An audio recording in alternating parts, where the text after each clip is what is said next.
Good afternoon, ladies and gentlemen. Welcome to Live Highlight in the Magic City on the Highlight Channel. I'm Stu Nyman. I'm back. I'm joined, as always, except when I'm not here, by Andrew Blackman. Together, he and I will talk about all of the wonderful stuff that's going to happen here today. No guarantees on that wonderful. We don't want to hear from any attorneys saying, you promised me wonderful and you didn't deliver wonderful. Because if you don't find it wonderful, that might be on you, not on us. All Mutual's wagering is now open on today's 8-game performance. Each of today's 8 games will offer Win Play Show, Quinella Exacta, and Trifecta Wagers. We also have the Mighty Ocho that begins in Game 1. Mighty Ocho is a pick 8 wager. Pick winners of games 1 through 8. If you do so correctly, you can cash in on the Mighty Ocho for today with a $5,000 guarantee. We have, also in Game 1, early daily double. We don't have a late daily double, so there's only one daily double. So if daily doubles are your thing, got to bet it now for Games 1 and 2. We have an early pick 3 and a late pick 3. We do have 2 pick 3s. We also have the high-paying High 5 jackpot. The High 5, one of the most generous wagers in all of Parimutuel Highlight. Pick 5. Correctly pick the winners of games 3, 4, 5, 6, and 7. If you do so correctly, and have the only ticket that does so, you'll cash in on the High 5 for today. There's a $2,000 minimum guarantee in that jackpot for the High 5. Once again, that's in games 3 through 7. We have no scratches in today's performance. Today's performance is scratch-free. Online wagering is available at watchandwager.com, or if you're in the state of Connecticut, mywinners.com. Apart from that, we hope you enjoyed today's performance, and we are glad you're here. Andrew. Stu. How are you? Good. Welcome back. Thank you. Excited to have you here. I say, it's like you don't have your teammate with you. It's It like is. my doubles partner's gone. I don't have my front quarter. How am I supposed to play? It's a weird thing. It It is a weird thing. Fortunately, as we've said so many times, this isn't a job where you even remotely dread coming in. I mean, No, not. This is probably the easiest and the most enjoyable job that I've ever had that enables me to pay bills. I will agree. So, that's, we're blessed. I mean, you and I are clearly blessed in terms of what we do. You realize that as you get older, not back, but later on, many years from now, when you're in a salt mine somewhere. I realized it pretty early. I mean, talking with a lot of folks and Because everybody tells you like, how lucky you are. I mean, that's... Yeah, well, I hear the stuff that some of my friends have to. I'm like, well, just calling the games, enjoying sports, and this is fun. I sit in the comfy chair, and my job is concerned about how comfortable my chair is, first of all. Okay. How hot the heating pad is. Exactly. Are the empanadas seasoned enough? Exactly. I mean, it's... fortunately, I haven't had, maltreatment elsewhere, but I do know of maltreatment in other companies, and there's far worse ways of making a living. Oh, no doubt. We have a lot of fun here, and Stu, it's good to have you back here. We'll have some fun with the chat. It's very good to be back. Yes, greetings to Mo, Steve, Michael, and Steve. Steve M., thank you. Mike isn't too warm still, is it? I think there's only one piece of tape that may have. Did they replace the tape on this from your? No, but I think is there one little near the top? I think there's one that came undone. I apologize for that. They didn't have enough gloves to keep my hands dry, so we tried. So we have to explain this. Yeah. Okay. So Andrew is intense, and as a result of his intensity, he radiates heat. Yeah. And when he radiates heat, they have. So you understand what we have here. We have a bit of a rigging on this microphone. So they needed one microphone to be able to talk to you lovely people and another microphone to speak in-house. So they took what is basically like a lapel mic and they put it under this foam cover. So there's like 2 mics in one. It's really kind of interesting. Andrew's trying to figure out what's going on right now. Yeah, it's funny watching. I'm tangled here. Yeah. But anyway, part of that involves taping down a small cord with gaffing tape, I believe this is. Yeah. And so if you schwitz when holding it, it gets loose. Tell I me picked about up a it. microphone one time that Andrew was like, Jesus, what happened here? What is this? Dump this in a bucket of water? Yeah. Why is this all sticky? And who held my microphone? Poor Andrew was sitting there. It's like, oh, sorry, Andrew. Again, I said right away. It's only because of your intensity that you radiate such heat. But before we go on further about... I mean, look at this. Sorry, your microphone. this thing is gone. Yeah, this thing's a goner. So before we go on any further, we do have a video, if I'm not mistaken. Yes. Before the first game of all of our performances, this one will explain the scoring format for all 8 games, which today, as every day, is Spectacular 7 scoring. Spectacular 7 singles games are played with 8 players. Each player wears a different color jersey numbered 1 through 8 on the front. These numbers are traditionally referred to as post numbers. Post numbers are used to signify the order in which the athletes will play in a game. These numbers are also used for betting purposes. Don't be confused by the numbers on the back of our jerseys. Those are just for fun. Each game begins when the player in the post 1 red jersey serves to the player in the post 2 blue jersey. The served ball must land between the 4 and 7 lines marked on the court's side wall. If the ball lands between those lines, the serve is good and play continues until one of those 2 players wins that matchup. The player who loses the matchup exits the court and waits for his next turn at the end of the rotation. It's important to note that every game has 2 rounds. The first 7 matchups in a game make up round 1. Each matchup in round 1 is worth 1 point. Round 2 refers to all matchups that take place after the 7th and final matchup of round 1. The number of matchups in round 2 varies from game to game. And in round 2, each matchup is worth 2 points. The first player to earn 7 points wins the game. And that's how you play Parimutuel, Highlight, Quinellas, or Pelota. You pick the name that suits you best. With 3 minutes to go, Andrew has been successfully untangled, or we're putting that off until later? You can't untangle me.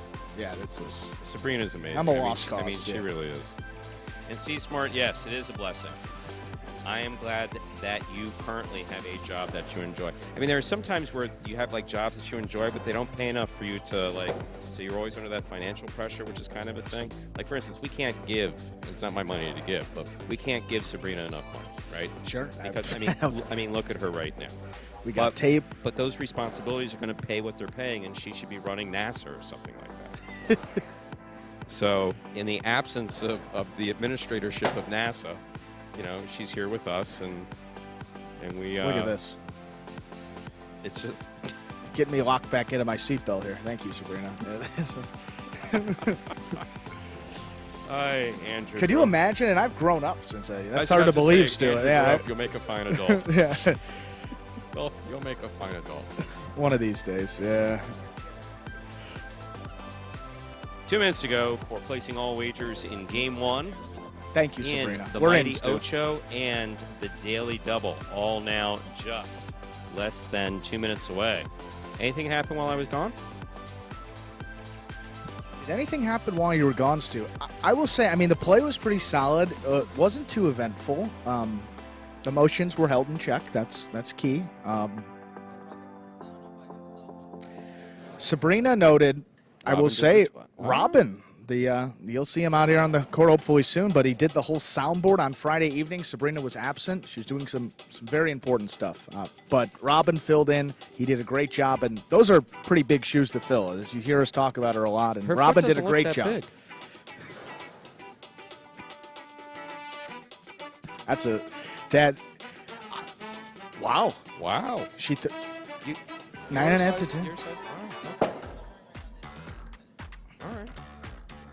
Well, she does have See, big foot. Stu? All right. Sorry, good Yeah. call. Sorry. Come on now. Well, what am I going to do? Say she's got big feet? Next thing you know, HR will be knocking on the door. We'd like to talk to you about how you talk with your coworkers.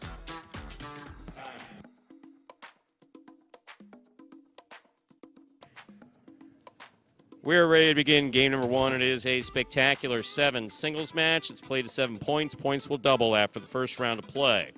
Up first and serving in the red shirt of Post 1, Juice. Receiving in the blue of Post 2, Cool Fitness.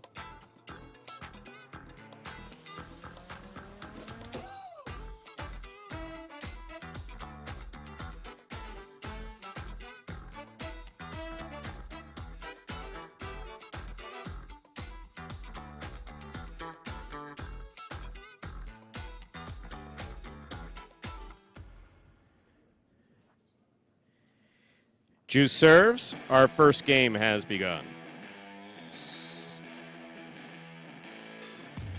Point 1.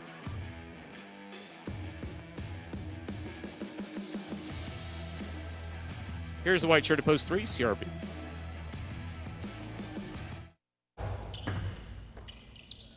Here's the backhand by CRB.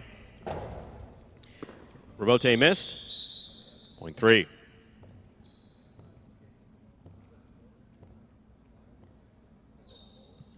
Everyone else served to the green shirt at post 4, worn by Anderluck.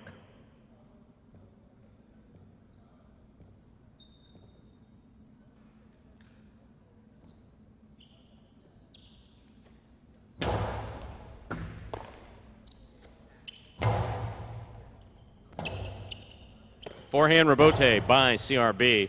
Anderluck lets it pass, goes for the Robote in the light touch. Wow. Wow. Wow! Excellent catch by CRB. And a great catch by Anderluck. He got that off in time. It's CRB on the backhand from the 10 line. Robote forehand. Nah, you should have looked. You should have looked. That was a hell of a point by Anderluck and CRB. CRB walks away with the point. Point 3.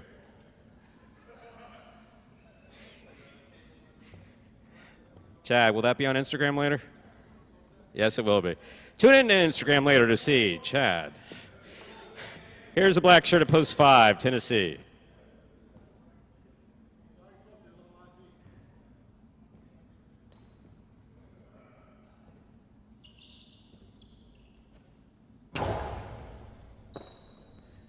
There's the backhand by Tennessee. Robote coming out. Robote comes in.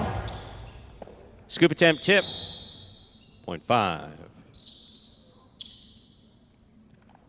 Yellow shirt, post 6 receiving. Here's number 45, Iriondo.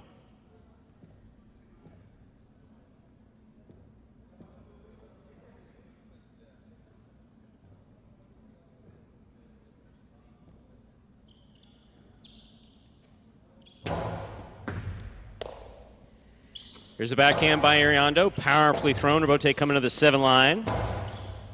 Catch by Iriondo. CRB from the 9. He passes. Robote left side. 2-all. Does not open. Stopped by CRB. Karen by CRB catches the pad, and the pad is bad. Point 6. Now receiving in the pink shirt at post 7. El Barba.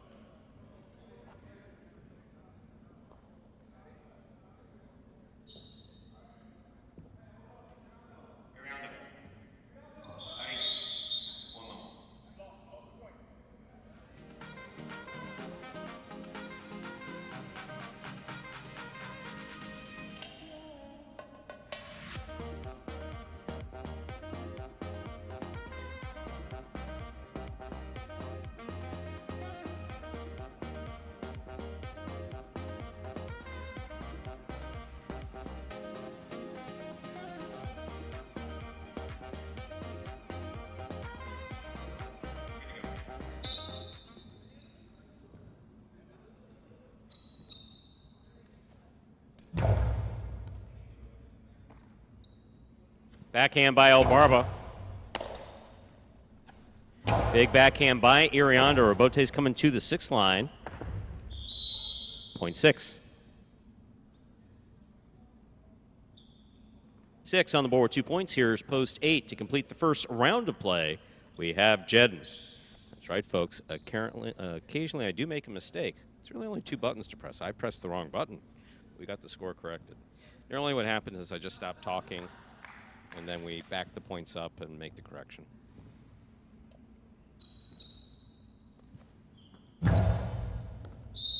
Over serve, point 8. We've completed the first round of play. All matchups are worth 2 points now through the end of the game.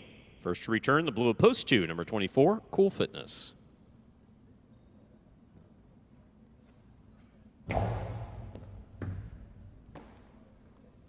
Backhand by Cool Fitness. Robote coming out.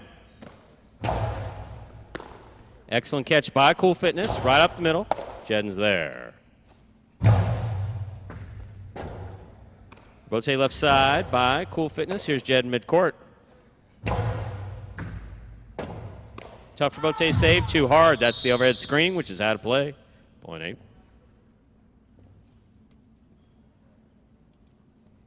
8 on the board with 3 points. Here's post 1. Juice.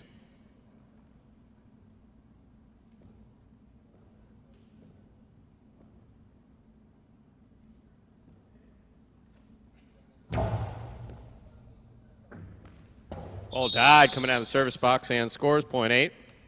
Jen's gone 5 straight to a possible game point. Trying to stop him is Anderluck.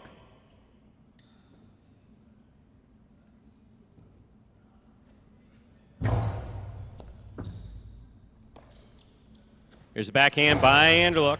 Passing, Robote coming out. Jen on the rotate, makes the save. Catch by Anderluck. Excellent catch by Jed. There's the backhand. Anderluck on the catch midcourt. Forehand, too high, looking to pass. That's the overhead screen. Point in game, post 8, Jed. No playoff in our first game. 3 places, 6 shows. Unofficial order finish, 8-3-6.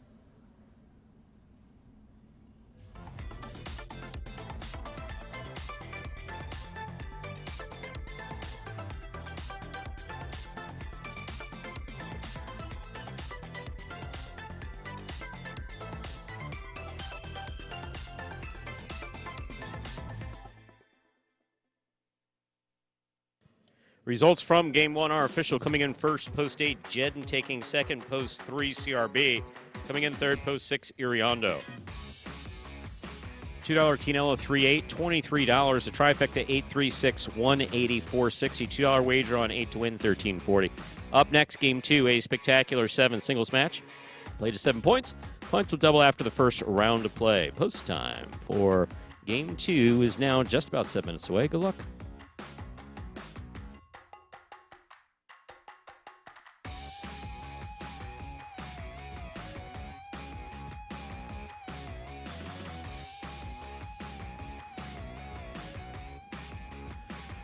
And with a couple extra minutes to go before we begin game number 2 for today, which begins the early pick 3, take a look at this video for the new Highlight fans out there that explains in simpler terms how Highlight is played. The main rule of Highlight is simple.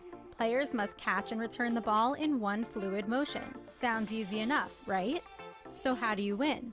You can win a matchup simply if your opponent overserves, underserves, or serves the ball out of bounds. On the flip side, your opponent wins the matchup if the serve is so good that you fail to catch and return the ball to the front wall. If your opponent fails to catch the ball before it bounces twice on the ground, or if your opponent's cesta makes contact with the ball but doesn't catch it, then in both of those cases, you win the matchup. You can also win a matchup if the ball bounces around in your opponent's cesta during an attempted catch. This is called juggling, and it's illegal in Highlight. Another way to win a matchup is if your opponent throws the ball and it lands out of bounds on its return from the wall. The overall game strategy for a Highlight player is to make it difficult for an opponent to reach the ball in time or to execute a rebuttal play.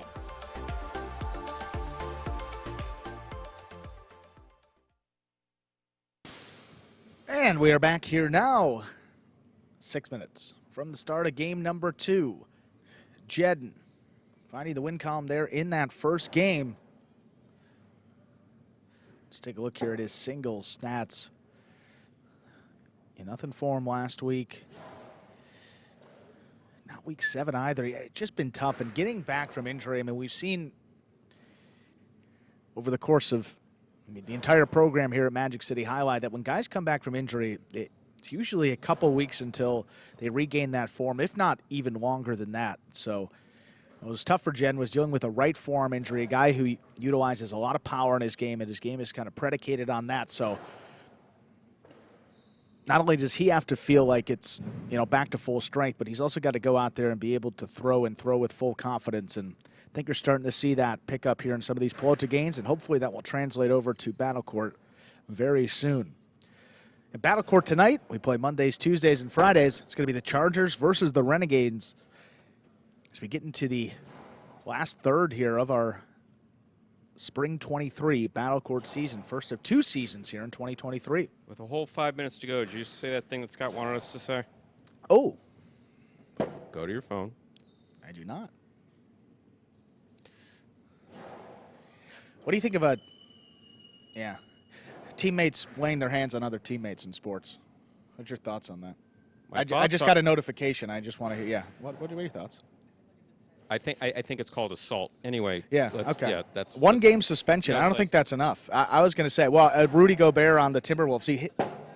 No, it's like in a timeout, he said to, I guess Rudy Gobert, a taller gentleman, he plays center for the Timberwolves. He said to one of his teammates, or going back and forth, his teammate said, "How about you grab a couple rebounds?" And then he just punched him right in the face. Okay. One game suspension. Okay, so if I do on that, camera, if I do that at right, work, people are fired. Right, someone calls the police. Right. Exactly. Right. So no, they don't necessarily have to fire you. Well, but you do probably have a to significant that's suspension. Called assault. Yeah.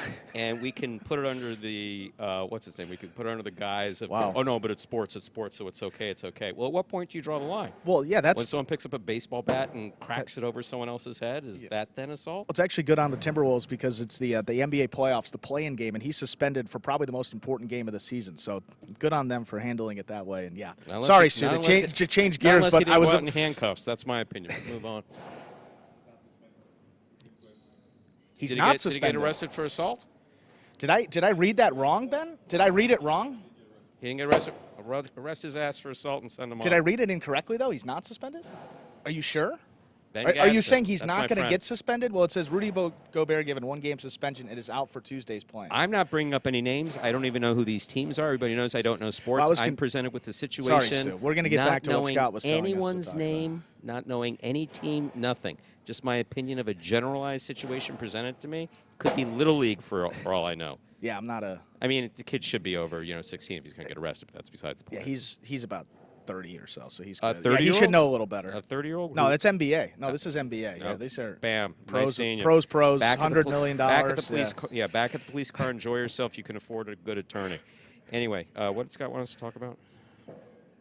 Well, that's what I was pulling up here. End of the double season. Yes, end of the double season. That will be Tuesday the 18th. So next Tuesday, the 18th, Game 7, will be the final doubles game of this first doubles tournament of the season. So these teams that we have right now. And there will be a force out of jackpots. And a force out of jackpots as well with the Mighty Ocho and the High Five. No, we do have a rule here, Ernesto. That one I can answer while Andrew's looking for what he's looking for. If one player hits another player here at Magic City, they're fired. And that only happened our first year. Let's say head or neck region, and maybe not the face, but it was chest, upper chest, neck. Yeah, that's assault is assault is assault. That's one of the best things that Scott has done. And that was Scott. I said, well, I said maybe we should suspend and then in 2 weeks fire whatever. And Scott said no, fired him on the spot. One player hit another player our first year, and he was fired that day. Gone. Finito. Best way to do it. And I agree with that 100%. With the different stupid stuff that goes on around here occasionally, yeah, you throw in helmets or whatever. You can let it go because he's having a bad day, or you can fine him if he's being a little bitchy about it or whatever it is. That's how you go. But no, one player is smacking another player. Especially the one thing that these guys don't understand. You've heard me say this. Adam's on the headset. Yeah. Someone gets pissed off enough and hits someone else with his cesta. Oh, with the tip of that cesta. That's potentially a lethal weapon. Yeah. Not exaggerating. You don't need that thing. And Adam just did tell me how things used to be handled at North Miami, and I do remember that as well. It's a little scapa. Man. Hooked Rabote. Sorry, bro. You all right? What a sport, huh? Yeah. Hooked Rabote. That's why some of the problems we've dealt with around here, by the time people got to professional highlight once upon a time in the past, those problems were they were gone. Yeah. You got buzzed a couple times or one hit the back of your helmet. Yeah, you weren't a problem anymore. Sorry to interrupt. It's all good. Ernesto, maybe you want to go to the if the Bulls win the play-in, maybe we can go to the Bulls Heat game in Miami. He'd have to lose that one, but we'll talk. With that, time to begin Game 2. It is a spectacular 7 singles match. Played to 7 points. Points double after the first round of play. Up first and serving, red shirt of post 1, Cool Fitness. Receiving blue of post 2, Flores. Ernesto, no. Vuelo never hit anyone. That would have made his career path a lot easier for me, but no, he didn't hit anybody. There's the serve by Cool Fitness. We begin. Cool Fitness from the 10 line. Here's the backhand.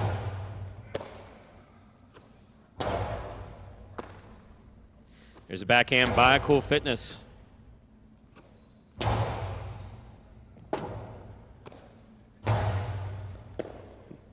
Inside placement scores for Cool Fitness, .1. 1 first up on the board in our second game. Here's the white shirt at post 3, worn by Tennessee.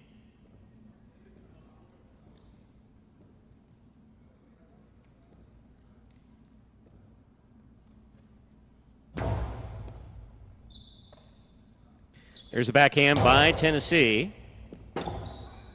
Robote left side, had the distance, and scores on the second bounce. .1. Don't listen to him, Tennessee. He meant every bit of that. Ben, watch out for it. Here's a green shirt at post 4, worn by Ben.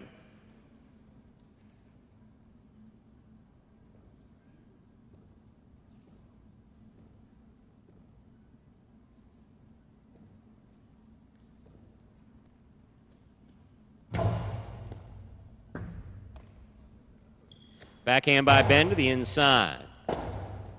Robote forehand by Cool Fitness. Here's Ben from the 9 line.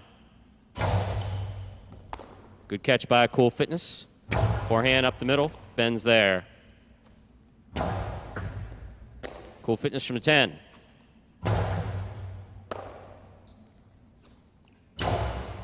Outside placement, beautifully caught by Cool Fitness. Forehand gets away from him. That's okay. That was a good catch, .4.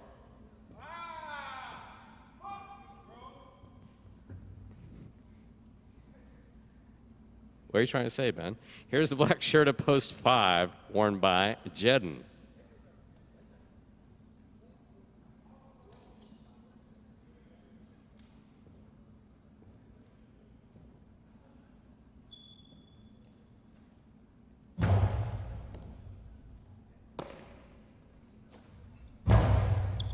Here's a catch by Ben.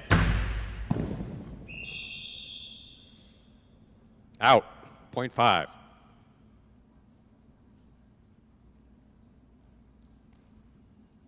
Here's yellow shirt at post 6, worn by Anderluck.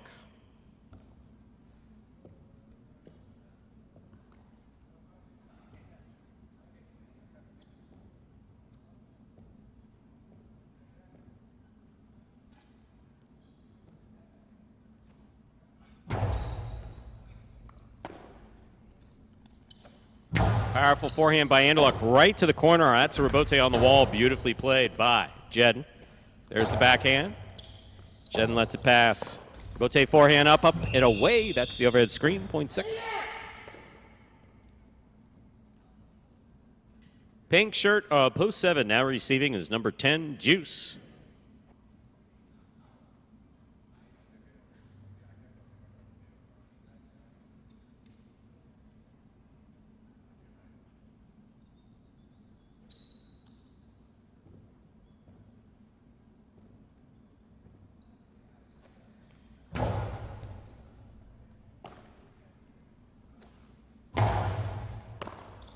There's the backhand by Anderluck. Catch by Juice. Juice. Coasty. Caught by Anderluck. Anderluck powerfully throws to the outside. Juice on the run. Gets the rebote. Makes the save. Light touch. Anderluck's there. Backhand lightly thrown to the inside. Juice. Good catch. Powerful backhand. Anderluck's there. Here's Juice again with the 9 line. Backhand. Anderluck on the forehand. 7 line. Rebote forehand by Juice. Here's Anderluck. What a catch by Juice. There's the backhand low, scooped up by Anderluck. Forehand to the outside again. Juice with a great read, and Arta with a nice jump. .6.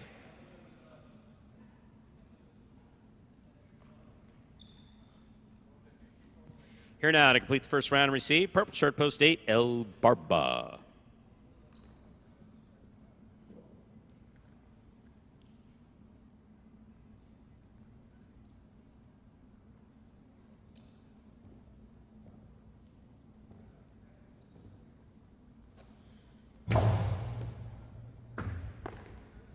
Here's El Barba on the backhand. It passes. Rebote, forehand by Anderluck up the middle. El Barba's there. Catch by Anderluck. Powerful forehand. Rebote by El Barba. Anderluck takes it on the bounce. Excellent catch by El Barba. Nice backhand. Scoop by Albarba.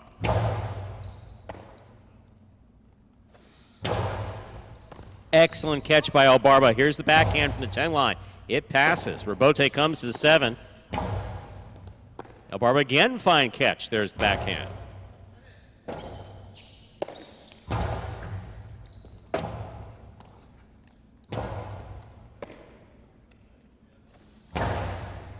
Carambola scores, 0.6.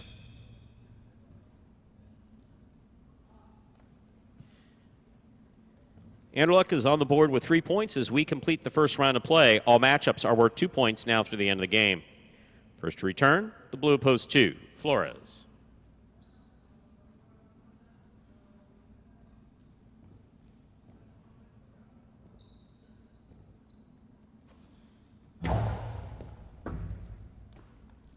Backhand by Flores to the inside. Anderluck's there. Backhand.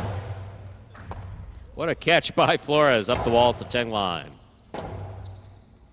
Robote forehand. Tough one, and he got it. There's the backhand.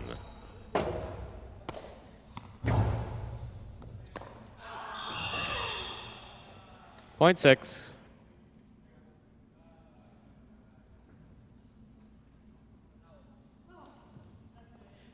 Straight point, straight possible game point for the yellow shirt at post 6. Anderluck trying to stop him is Tennessee.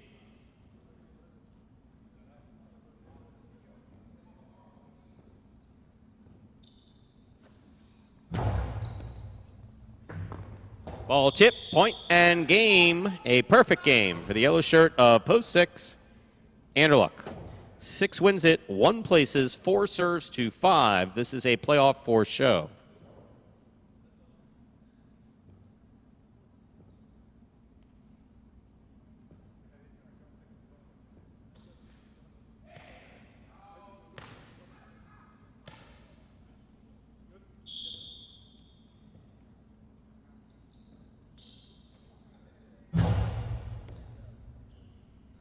Here's Jedden from the 12 line, backhand.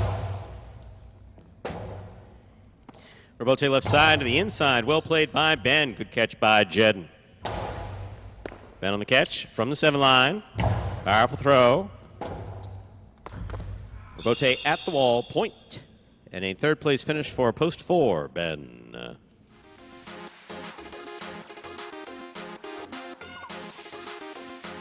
Unofficial order finish, 6-1-4. Your price will be up in a moment.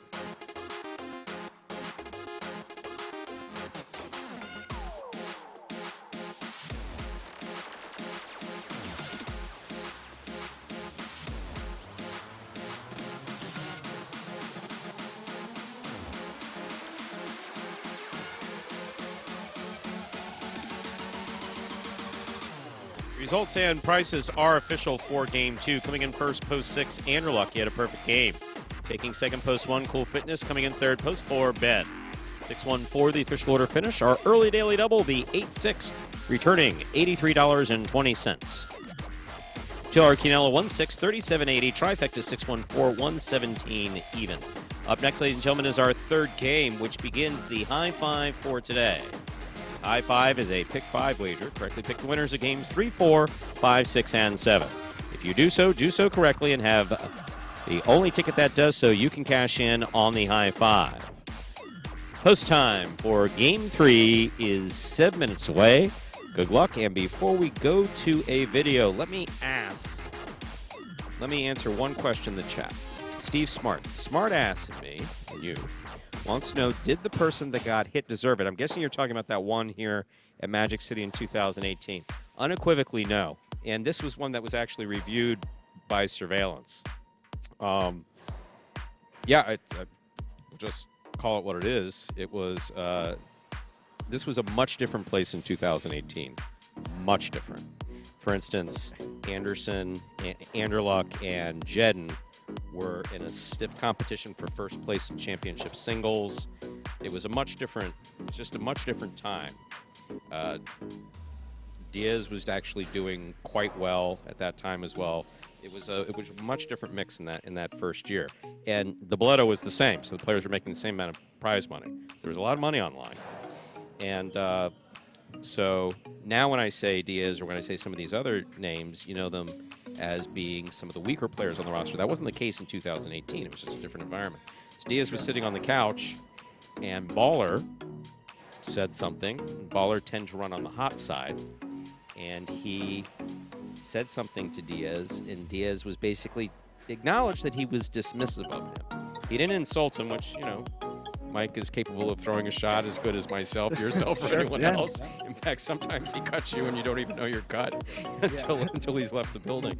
But no, Diaz had said something dismissive to him, and Baller just got entirely frustrated, walked over and open hands smacked him on the side of the face. And smacked him hard. Smacked him hard enough for me to hear it 15 feet away, and then was winding up to swing on him again. And then Ben intervened and grabbed Baller. Diaz, to his credit, just kind of sat there. And that was it for that. I didn't make the cut for. And I like the fact that we're using his highlight name. There's no reason. Yeah.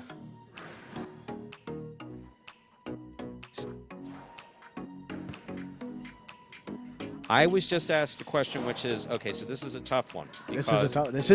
This is a tough one. So if one player here at Magic City hits another player, and that player responds in kind, are both players out?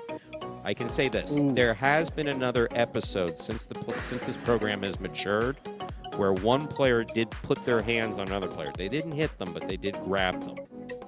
And the decision was made not to terminate that player. That player got a nasty fine and a nasty warning, and it hasn't happened again. So my guess is that since the program has evolved the way that it has, it would be based on the circumstance. But in answering your question as being one of the decision makers in that, not the decision maker, but there are certain things that I will draw a line on, and it depends on the circumstance. If someone aggressively attacks someone else and someone is fighting themselves off, the attacker probably shouldn't be doing this for a living, because this is a very frustrating game. This is an extreme. Yeah, we're probably gonna have to save the long video. I was just thinking. No, we'll play for game 4. No, you're going. No, because that's one of the things that we don't take into consideration. Some folks in the chat will understand this. This is a frustrating game when you're not being paid to do it. The ball doesn't go the same place every time. The cesta doesn't quite throw the same way every time. Some days you just wake up and you have a certain ache or pain that's going to affect your ability to earn a living. So I've understood that there's something about the combination of frustration and highlight that makes it a little different than other sports. Here, everyone has the same base salary. So literally, if they get a championship prize, like 10 grand or something like that, that's big money. So that stress comes down to, it makes this for a particularly stressful environment. In professional sports, other sports, of course, there's significant money and prizes on the line, but also there's pretty significant base salary, which is why I was so dismissive of what Andrew told me about one multi-million-dollar player punching some other multi-million-dollar player. It's like, well, arrest him for assault, and he'll pay his criminal defense attorney $100,000, which he can afford to do, and he'll get him out of it. That's the way the system works. So, and again, not knowing what sport, not knowing whatever, but, it's kind of my opinion on that. Here, when you're talking about a base salary in the vicinity of $30,000, we're talking about $125 or $100 for a win or something like that. It's a little different here. So I would say that the program has matured to we would have to see the situation. We would have to see the situation. I don't know that automatically putting your hands is a reason to terminate. Someone smacking someone just for the sake of smacking them.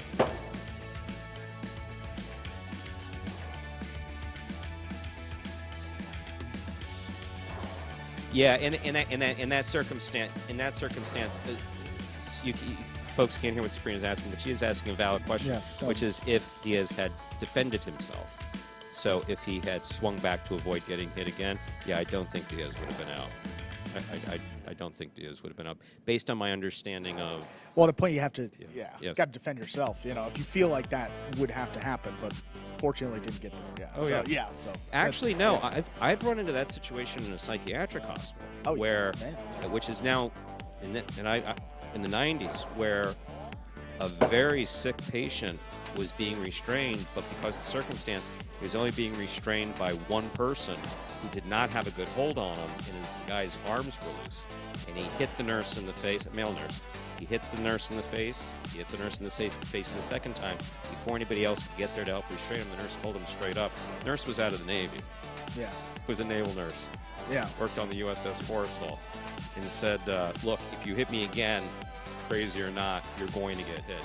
And sure enough, it was a very hard punch. The person experiencing the psychosis stopped hitting him, but he had to answer for it.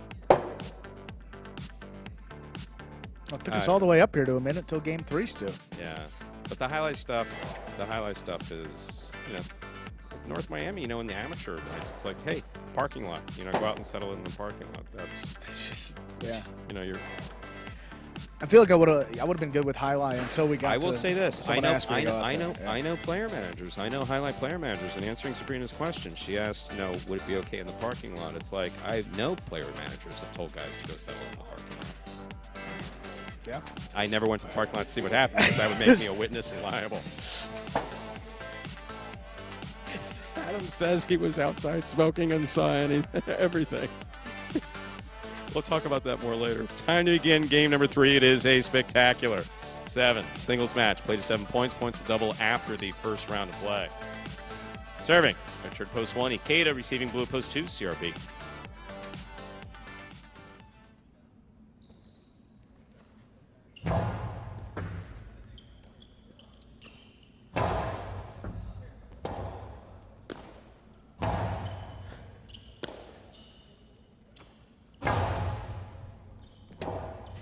Robote just missed midcourt, point 2. CRB first up on the board in our third game.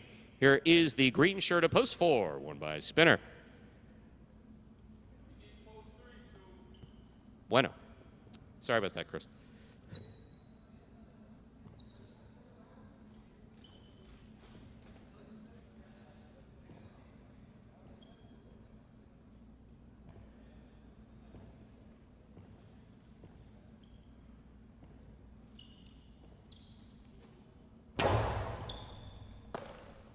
Here's the backhand by Bueno to the inside. Well thrown. CRB on the rebote. That had the distance. Lands in, scores. Point 2. Here's the green shirt at post 4. Here's Spinner.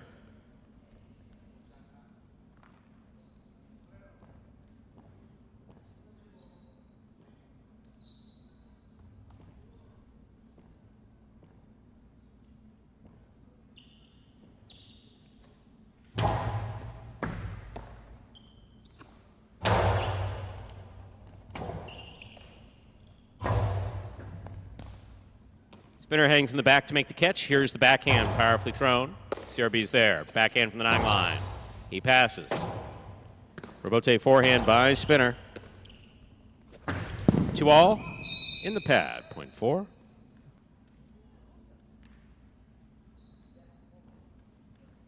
Receiving in the black shirt of post 5.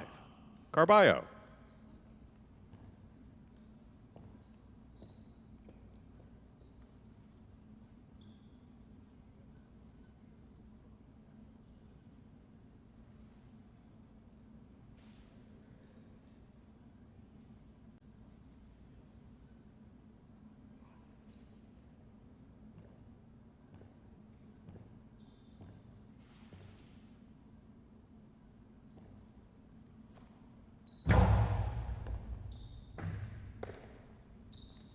Carballo powerfully from the forehand. Spinner at the 12 line. Carballo now from the 10. Big right side. Excellent catch by Spinner on the back wall. Powerful right side. Caught midcourt by Carballo. Spinner on the rebote. Turn to the inside. Here's Carballo from the 9 line. Rebote just missed at the side wall. Point 5.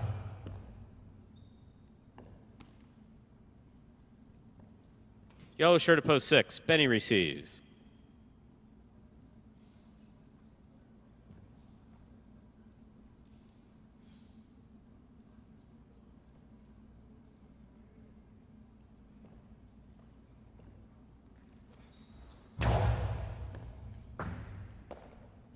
There's a backhand by Benny.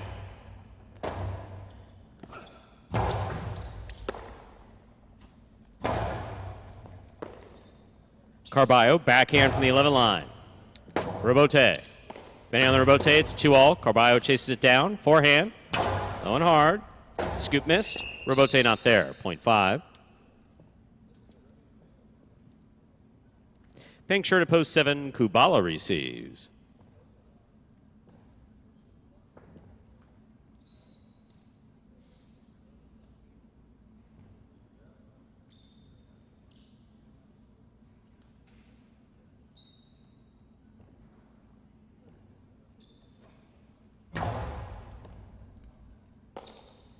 There's a backhand by Kubala. Rebote, forehand save by Carballo. Kubala from the 8 line.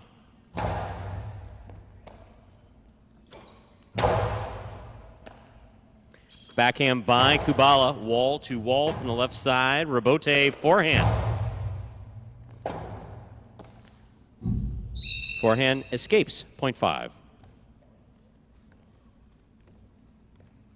Carballo has 3 points here now to complete the first round and receive the purple shirt at post 8, number 60, Manny.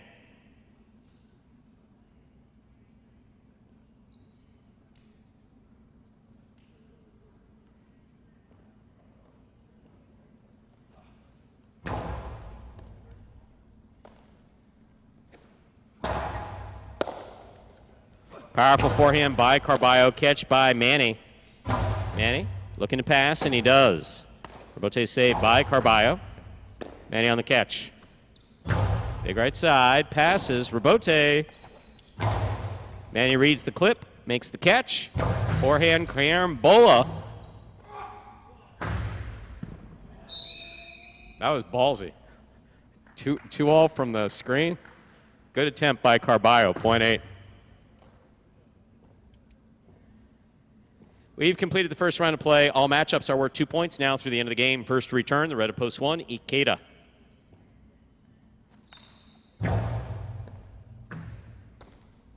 There's the backhand by Ikeda.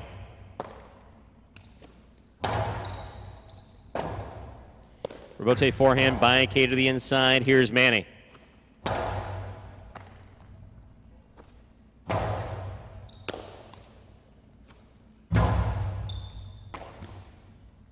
Ikeda stays in the backcourt. Manny from the 11 line over the top. Picava. Big bounce brought down by Ikeda. Ikeda to the inside. Here's Manny. Ikeda takes it in the air at the 6. Low and hard. Manny's there. Backhand. Powerful backhand by Ikeda. Rebote forehand by Manny. Caught the pad, and the pad is bad. 0.1. One on the board with 2 points. Here's post 3. The white shirt. Bueno receives.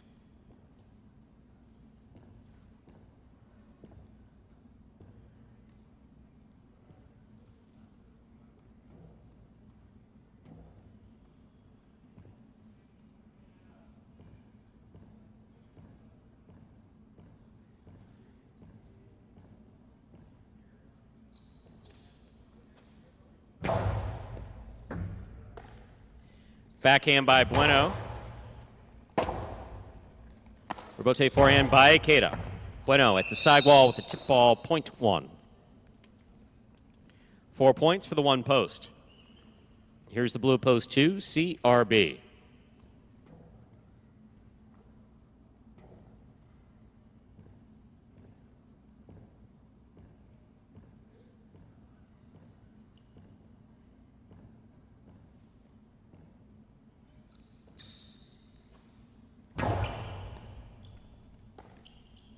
There's the backhand by CRB. Rebote.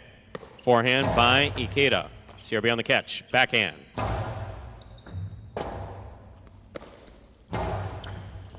CRB on the catch. Here's the backhand.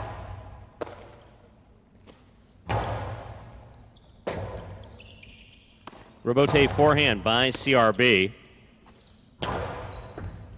Ball tipped. 0.1.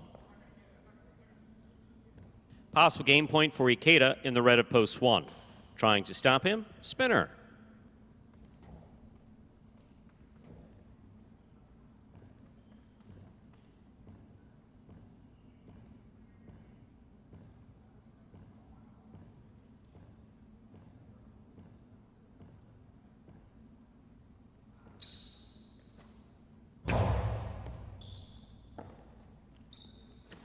Powerful forehand by spinner. Keita digs down, gets the rebote. He's up. Spinner on the catch. Going hard to the inside. Rebote forehand to the inside, stays very much on the wall. What a catch by spinner.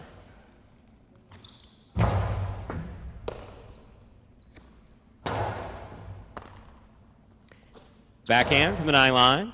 Spinner on the catch. Keita keeps it on the forehand. Forehand played back, caught by spinner.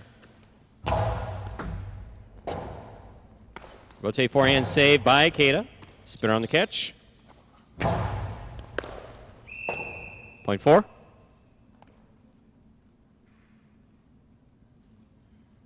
4 on the board with 3 points. Here's post 6, Benny.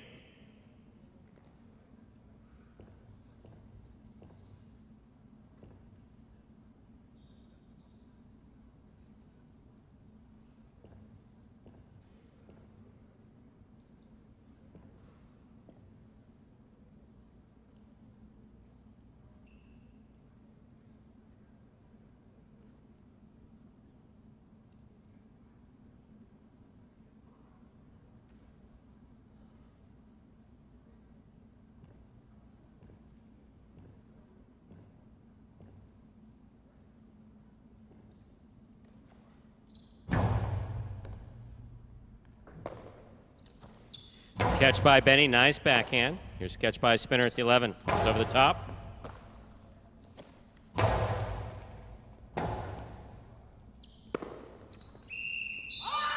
Point 6.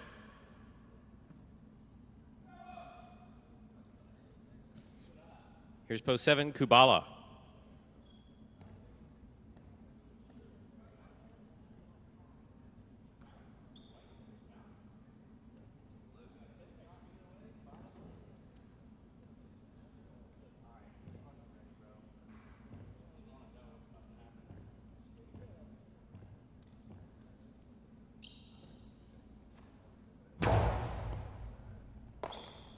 There's a backhand by Kubala, powerfully thrown. Robote for Benny, takes it on the right side. Kubala's there, backhand, low and hard. Rotate forehand by Benny. Kubala on the catch. 2-all, to score. Well thrown, point 7. Back with 3 points, the Black post 5, Carballo.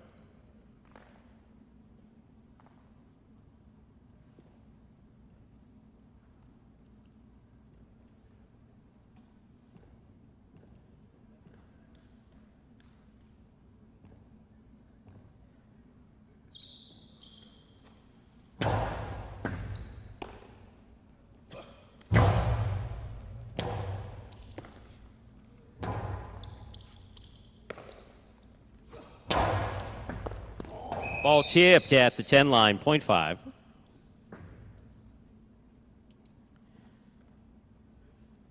Possible game point for the black shirt at post 5. Carballo. Trying to stop him post 8, Manning.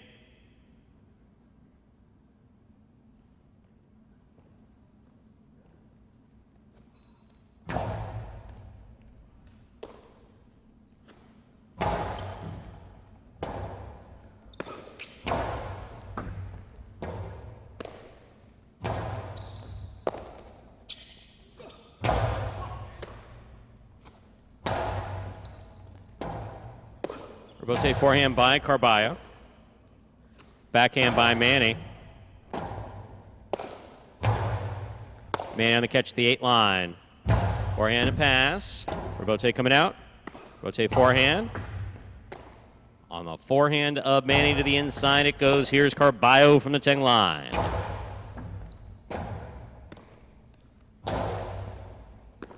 Carballo with a hop makes the catch. Scoop by Manny.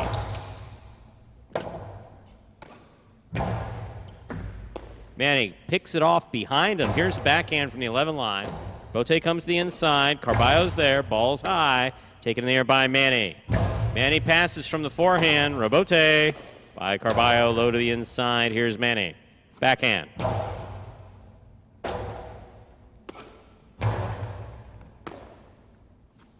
Outside placement. Big bounce. Brought down by Carballo. Carballo, powerful forehand. Caught by Manny. Here's the backhand. Wall to wall from the left side it goes. Robote from the 7 line. 2 pass. Robote, left side by Manny. Big bounce on the inside. Carballo, forehand. Manny on the catch. Backhand from the 9 line. Here's Manny now from the 9 to the inside. Robote by Carballo. Manny makes the catch. Carambola play. Caught in the air by Carballo. Manny with a tip ball, point 5. Well played, point in game, post 5, Carballo. No playoff here, 1 places, 4 shows, unofficial order finish, 5-1-4. Your price will be up in a moment.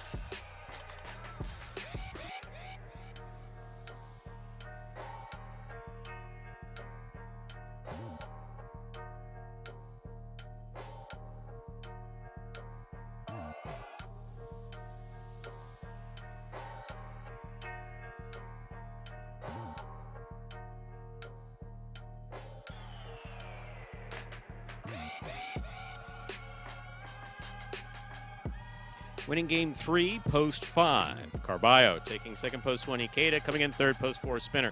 5-1-4, the official order finish for game number 3. Cheller Quinella 1-5, $21.40. Trifecta 5-1-4, $151.20. Cheller wager on Carballo to win in post 5, $22.40. First number for the high 5, number 5. Up next, ladies and gentlemen, is game number 4. It is a spectacular 7 singles match. It's played to 7 points with points doubling after the first round of play. Game 4 will close out the early pick 3 for today. Post time for game 4, 7 minutes. Good luck.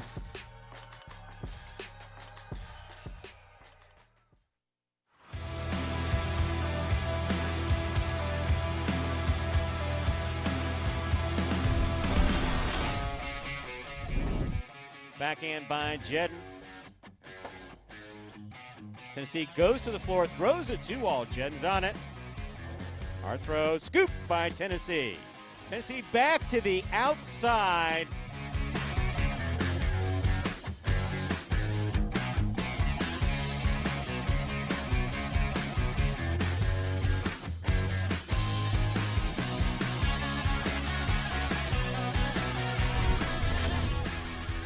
In the air at the 11 line. There's the backhand, caught by Benny. Backhand from the 10 line. Robote forehand thrown hard by Douglas. Benny's on it. 2-all by Benny.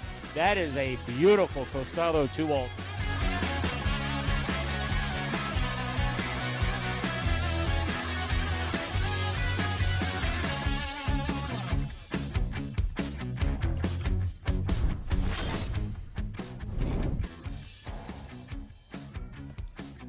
Backhand by Ratz. Tennessee is there. Backhand from the 11 line goes deep. Robote, whoa, no Robote. Ratz cut it off.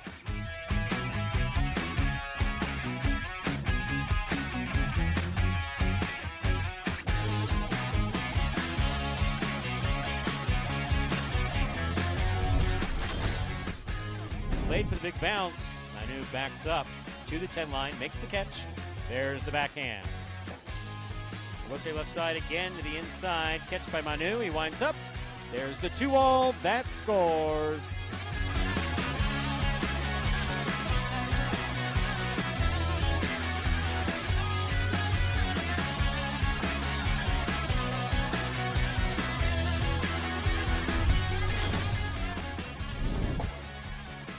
Robote left side. Catch by Inaki.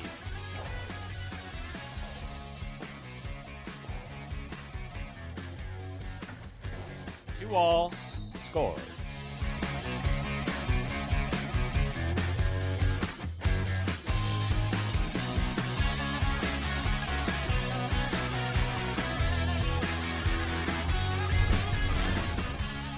Go Chetty.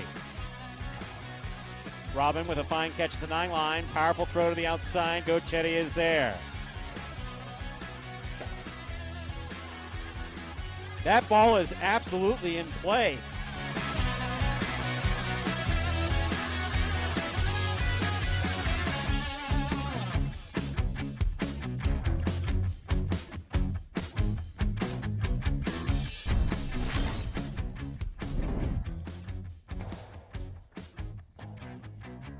Here's the rebote for Arats. It passes. That's nice. Rebote left side by Nicholas. Arats with the scoop. And the Costalo 2-wall. My, oh my.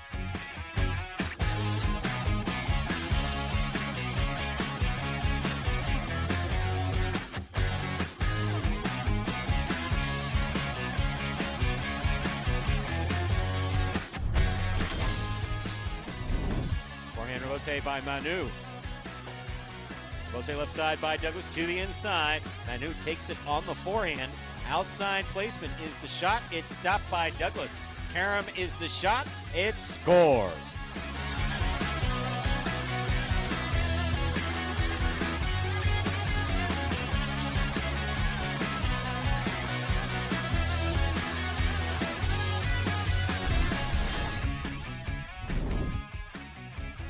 Backhand by Gochetti. Low and hard. What a beautiful catch by Benny. Benny goes deep. That clears the overhead screen. Gochetti from the 4 line. Lethal.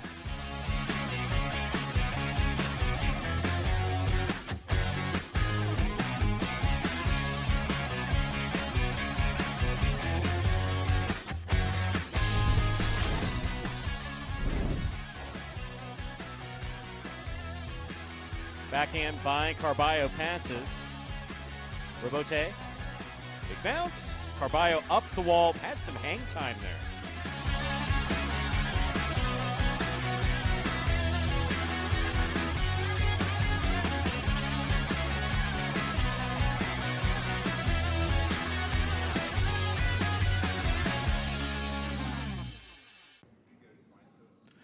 And folks, those top 10 plays from April of 2022, last year at Magic City Highlight, takes us down 2 minutes till the start of game number 4. 2 minutes until the 4th game begins. Said Carballo's been playing well, adding a win here in Pelota. We've been playing very well in those battle court matches. First win this week for him. Let's add that to his total here on the season. Let's see where Carballo, only 4 wins, he said. Probably a little bit lower here in terms of his Pelota win totals, but only 24 games played, 12 out of 24 in the money. Well, actually, a little bit higher than that. Some of the games played are already added to those totals, so just north of 50%. Not bad in terms of his game, in terms of his stats, just not a lot of games played at this point in the season. Andrew, just so you see what I'm doing here, okay? These keys go to that cabinet. I'm putting them onto the Highlight Cesta keychain. Yeah. They'll be sitting over here. I don't want to hear the ball, but in case you need anything out of there, just so you know where the key is. Gotcha. But let me emphasize that there's a collection in there, and if it gets out, that you know who it is. Well, either that or Sabrina, because Sabrina's like eavesdropping on the conversation. Well, she can't be eavesdropping if she's got a headset on. She's here. Yeah, she's with us. Yeah, just take your headset off just for a second, dear. Thank you. No, I'm kidding. I'm kidding. She's so responsible. She did it. I'll let so Sabrina I'm saying know. that I don't that key. Like the other keys that I have is my stuff's in it or something like that. But these keys, someone could need something out of there, so you know they'll be over here. They'll be over here. But those balls don't leave there, and that's the rule. If you make noise with a ball here in Highlight, that's not a Highlight ball, and I find it, I confiscate it. It's that simple. And no, not talking about. I have a soccer ball Coke. there and a football. Yeah, no. Balls. Actual sporting balls. Multiple. With that, let's begin game number 4. Time to begin our 4th game. It is a spectacular 7 singles match. Played to 7 points, with points doubling after the first round of play. Up first in serving the red shirt at post 1, Spinner, receiving blue, post 2, Carballo.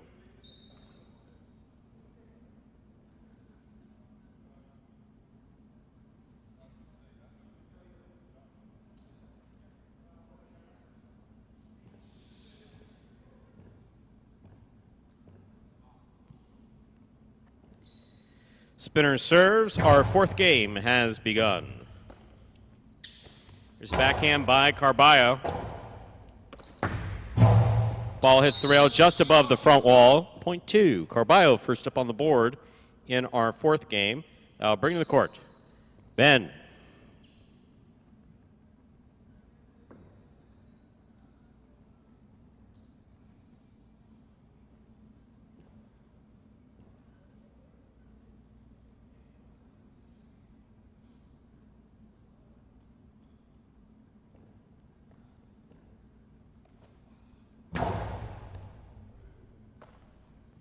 Here's a backhand by Ben, powerfully thrown wall to wall from the left side. Robote forehand by Carballo.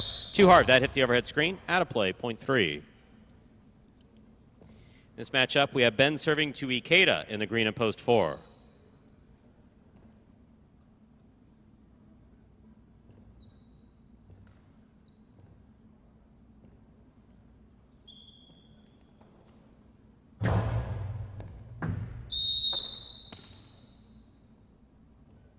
Point 4. Black shirt at post 5 receives. Here's Bueno. Sorry, D.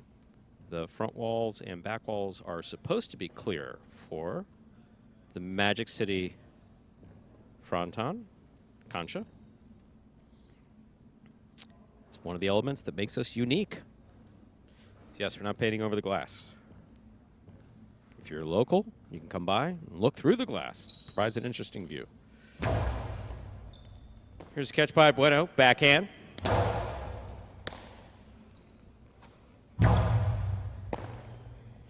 Forehand by Bueno. Here's the catch by Ikeda. Here's a backhand by Bueno, Ikeda from the 8 line. Point 5.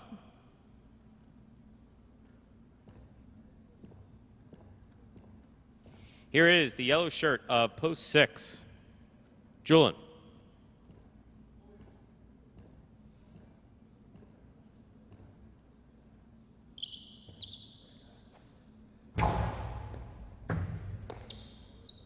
Backhand by Julian to the inside. Rotate left side to the inside. What a scoop by Bueno. That's beautiful. Here's a pickup by Julian. Backhand, powerfully thrown. Robote forehand by Bueno. Another scoop by Bueno. 2-all. Lands wide. Point 6. Receiving the pink shirt of post 7, Benny.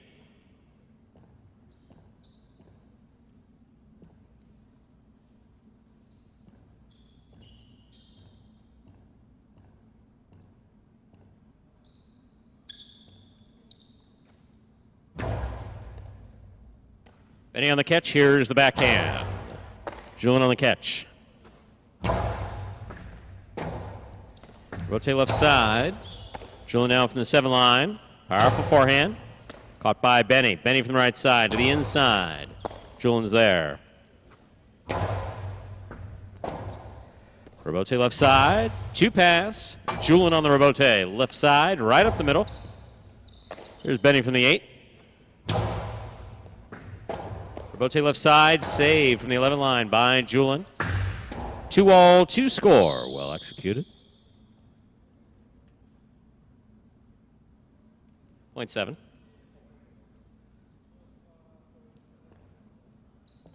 Here now to complete the first round and receive purple shirt of post 8, number 25, Kubala.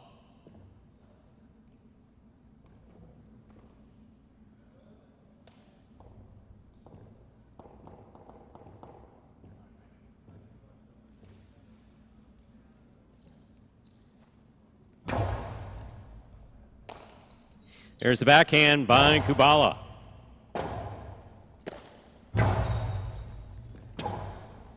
Rotate left side to the inside. What a catch by Benny. What an attempted catch by Benny, rather. Point 8.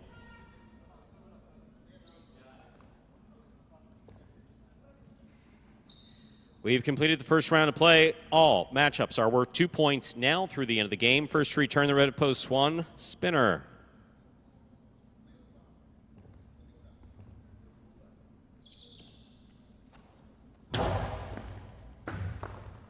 Ball tipped off the serve, point 8. 8 on the board with 3 points. Here's post 2, Carballo.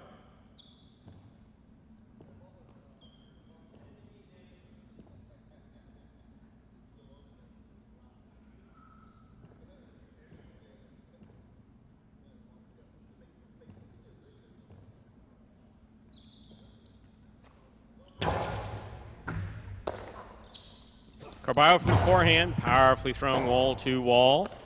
2-all, well played by Kubala, stopped by Carballo. He gets it off in time. Kubala keeps it on the backhand. Carballo to the inside. Rotate forehand save by Carballo. Catch by Kubala. Back to the inside, scoop by Carballo. Low and hard by Carballo. Rotate save with a big bounce by Kubala. Rebote saved by Kubala. Here's Carballo from the 6th line. Low and hard. And scoring, point 2. 3 points for the 2 post. Here's the white shirt at post 3, Ben.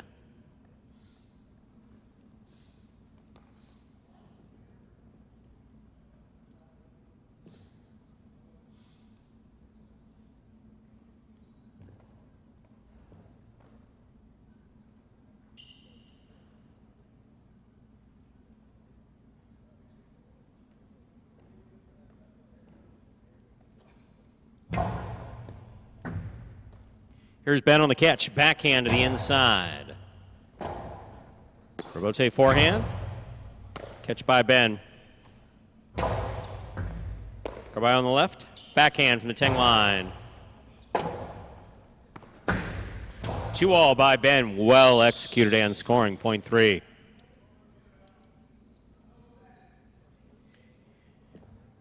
Ben is serving to the green shirt of post 4, returning now. Ikeda.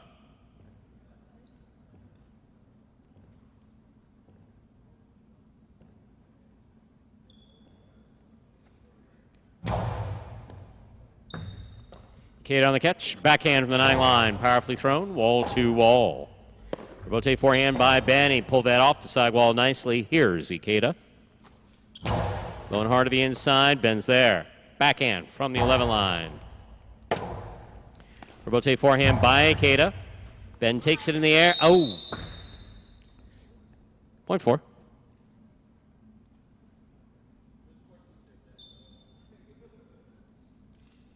4 on the board with 3 points. Here's post 5. The black shirt receives. Bueno.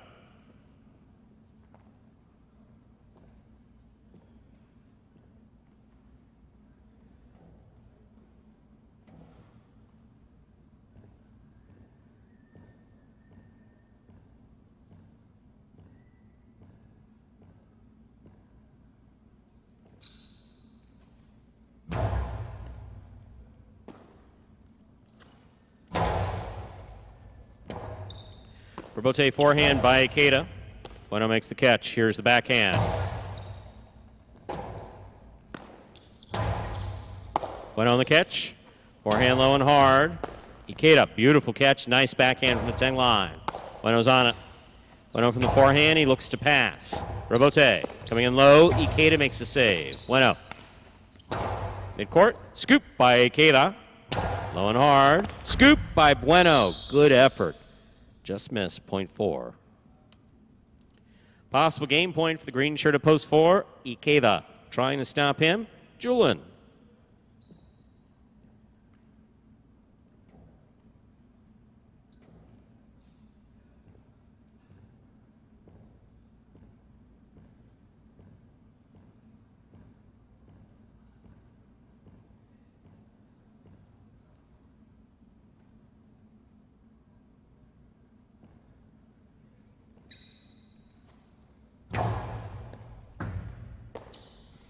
Here's the backhand by Julian.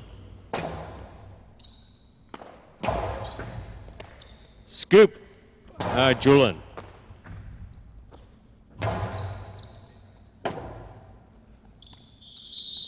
Point and game, ladies and gentlemen. Green shirt up post 4. Ikeda.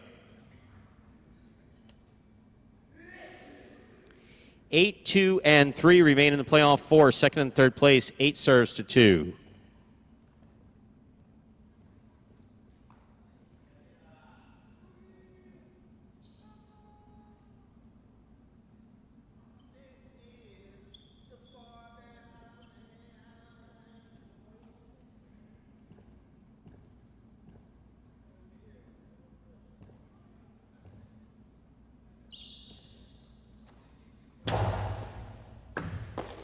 Carballo, backhand from the 11 line.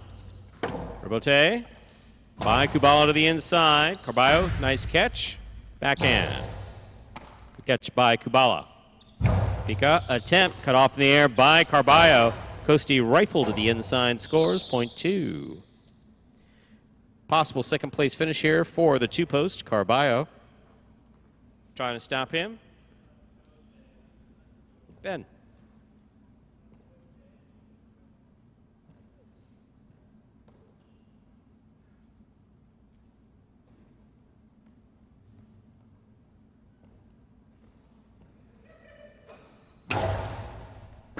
What a catch by Ben. Powerful backhand. Rebote. Forehand by Carballo. Ben on the catch. Too much. Second place finish for post 2, Carballo. We're playing off for third place. 8 serves 2-3.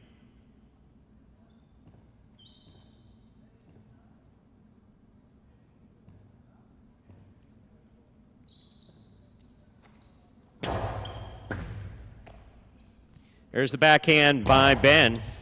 Rebote coming out. There's a backhand by Ben. Rebote coming out again. Rebote left side by Kubala to the inside. Good catch by Ben. Backhand from the 7 line. That clears the overhead screen.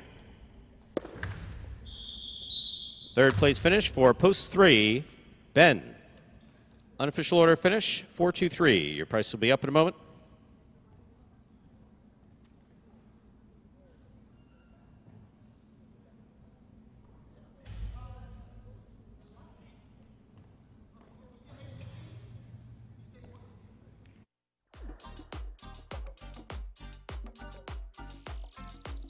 It's official, winning game 4, post 4, Ikeda. Taking second, post 2, Carballo. Coming in third, post 3, Ben. 4-2-3 is the official order of finish for game 4. The early pick 3, with prices being official. 6-5-4, 3-3 numbers, returning $319.40. $2 wager on 4 to win, $18. $2 Quinella 2-4, $24.60. 4-2-3 trifecta, $290 even. Up next, Game 5, Dodging Death 1, a spectacular 7. Doubles match, part of the Double Championship Series here at Magic City. There are no scratches in Game 5, and post time is now just 7 minutes away. Good luck. Ernesto asks a very interesting question, subject to much discussion on Tiger's board.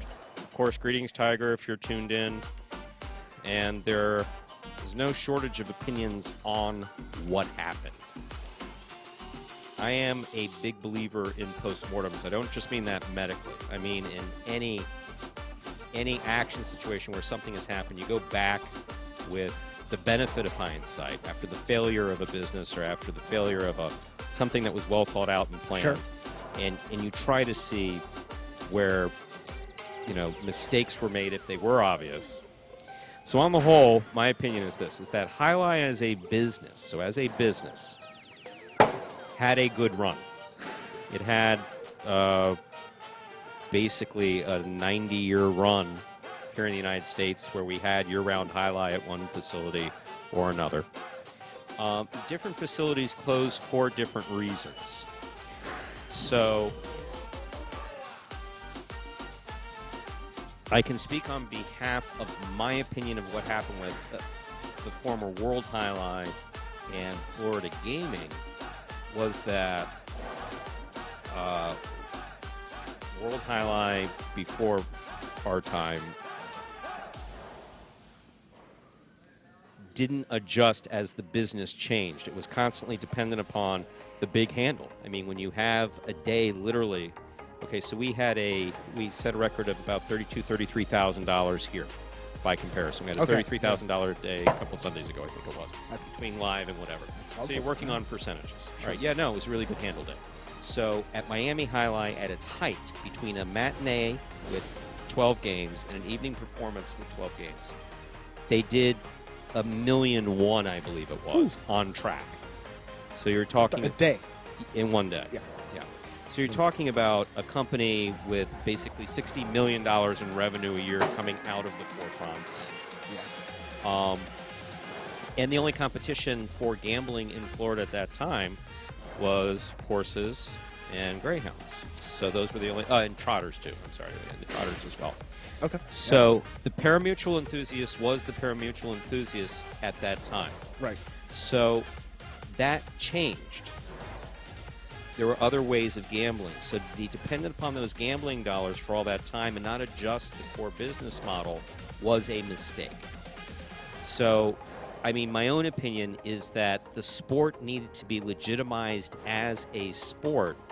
And in Miami, they were in a unique position to do that because there weren't other professional sports when Miami Highlight first opened.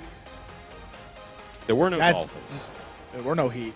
No, definitely. Well, but the Dolphins may have existed, but the Heat certainly not. Well, early Highlight, early High. I'm going back. If you're the only professional sport in a town, that's right, and you're sold out every night, you should basically build on that model. So what I believe needed to happen was that Highlight needed to be legitimized as a sport with the gambling coming secondary to the sport, as it has in other sports. Right. In order for Highlight, and I'm using that as a broad term, the sport of Highlight, to have survived in the United States. After that, we get into Fronton by Fronton. Why did Orlando pull the plug when they pulled the plug? Why did, in Connecticut? Whole different situation in Connecticut. Workers' comp is a big, big deal up there. And if you have, all of a sudden, a workers' comp bill that's presented to you where, by the way, you need to give this workers' comp insurance company $400,000 to cover next year's potential claims, that's a big nut. Right? That's so there are a number of different financial reasons, but the finger is too frequently pointed at marketing. It's just marketing. I think that's always an easy answer. No, I was just going to throw that in. It's always easy to say you didn't promote it enough, you didn't do it, but based on what I know, I mean, there were a lot of people coming. That couldn't have been the main reason why. Absolutely. And there weren't a lot of options either. I mean, the market became, as Ernesto saying, no Heat, no Marlins, no Panthers. The market for sports became so saturated here as well. And that's a big part of it. Ernesto, no Dolphins. Miami Highlight opened in 1926. Yeah. There weren't any Dolphins in the 20s. There weren't any Dolphins in the 30s. There weren't any Dolphins in the 40s. There weren't any Dolphins in the 50s. So you had a 40-year run in the 1960s when the Dolphins came. Yeah. So you had a 40-year run of being the only professional sport in town sold out every night. There needs to be a way to build on that. But what happens is you become dependent upon the gaming income. That is kind of you need the sport, but the sport is the sport facilitates the income in gaming, as opposed to it being an adjunct to the sport. That, I think, is the core issue. Then you can look into individual frontons in individual markets. I can tell you a couple mistakes we made in Fort Pierce. I can tell you a global mistake that we made as far as a business entity was concerned. Florida Gaming should have closed its frontons and stopped year-round play earlier than it did. Yeah. And just go a couple months seasonal. We remained open to the credit of our former chief operating officer, to his full financial loss. He loved Highlight. He believed in keeping it open year round. And of course, there was certain income that came with that was necessary to the operation. But there were some very difficult decisions that were not made, and a lot of them dealt with players and personnel. I mean, it really just did. Like, for instance, I don't know why we kept the restaurants open as long as we did. While those restaurants were open, they were a neat feature to have. But every restaurant that I was ever in associated with the Highlight Fronton during my time, they used to make money. But from the 90s on, no, there was no such thing as you wanted to minimize your losses. Wow. So, yeah, there's a number of reasons. There's absolutely a number of reasons. But yeah, as to put my finger on one global one, it would be not legitimizing as a sport, because then that would have taken care of it here, throughout the state of Florida maybe, and elsewhere throughout the country. Yeah, but you touched on something that's particularly interesting. It's the balance of in a business, making money and then also growing your audience. Because if you're growing the audience, you may not necessarily care about people betting. You want them to watch, you want them to enjoy the sport and become fans. And then on the other side, you might want that income. Money certainly does talk and does help. So definitely very well said. And I think that this battle court thing, people are starting to take a liking to it. I always encourage people, just watch for the first time. Don't bet on it. And more times than not, all the good people that I've talked to, they said that they've liked it and then have gone on to bet. So It's a lot of fun, Stu. Game number 5. Let's get into the doubles action. Time to today. game 5. First of our 2 doubles games in today's performance. Dodging Death 1. Serving in the red shirt, post 1, Jedden and Benny. Receiving blue, post 2, Cool Fitness and Douglas. Served by Jedden. We've begun. Robote forehand, sends straight back. Caught by Douglas. Backhand. Caught by Benny. Benny from the right side. Here's Douglas. Robote forehand. Scoop by Jedden. Douglas from the 10 line.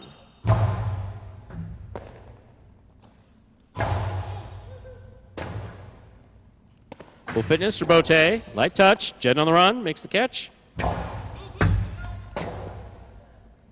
Cool Fitness, Robote to the inside, caught by Benny. Here's the backhand from the 8 line. What a catch by Douglas in the corner, backhand, powerfully thrown. Robote coming out, Benny's on it. Benny to the inside, here's Douglas from the 11 line. Coasty right up the middle, caught by Benny on the bounce. Robote left side by Douglas. Benny now from the 10 line.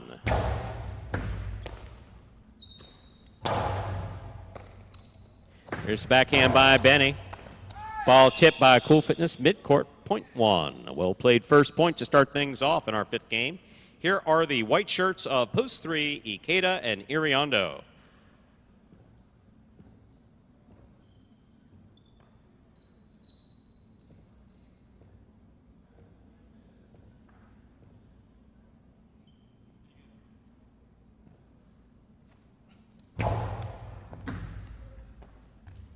There's the backhand by Iriondo. Robote left side. Ikeda, backhand from the 7 line. Benny from the 11.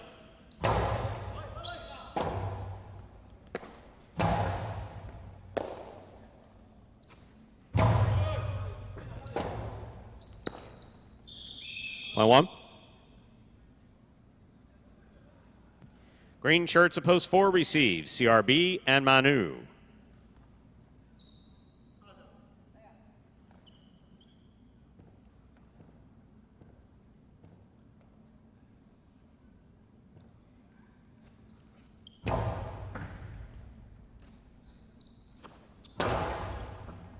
Scoop by Benny. Manu from the 12 line, backhand. Benny from the 9.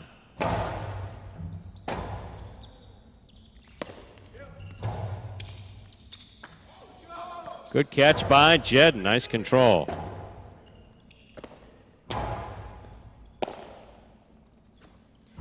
Forehand to the inside. Manu's there. Here's the backhand. Backhand by Benny. Manu reaches up. Hand against the back wall. Benny from the 9 line. Backhand. Powerfully thrown. Manu again sets at the back wall. And he takes it on the bounce mid-court. There's a backhand by Manu. Beautiful catch by Benny at the 12. CRB gets in there, rifles it. Robote coming out. Jedden for the Robote. He makes the save. Here's Manu. What a catch by Benny behind the 12. Manu takes it in the air. Backhand.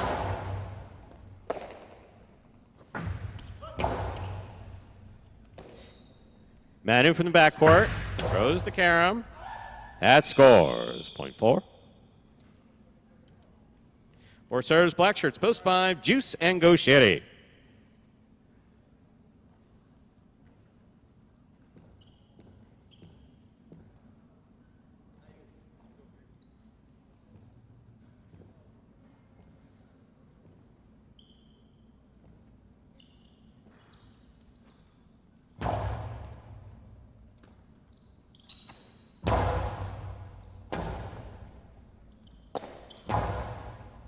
Goshieri on the catch, winds up, Philo scores. Point 5.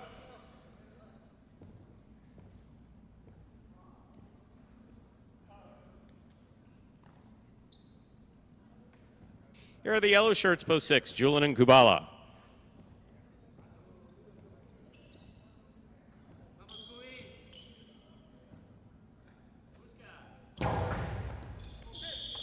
Ball tipped in the front court. 0.5.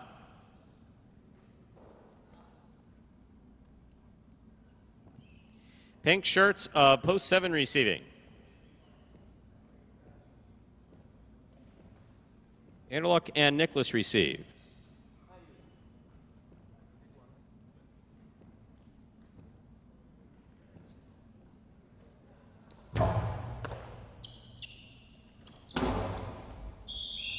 Ball lands in and scores. Well played, 0.7.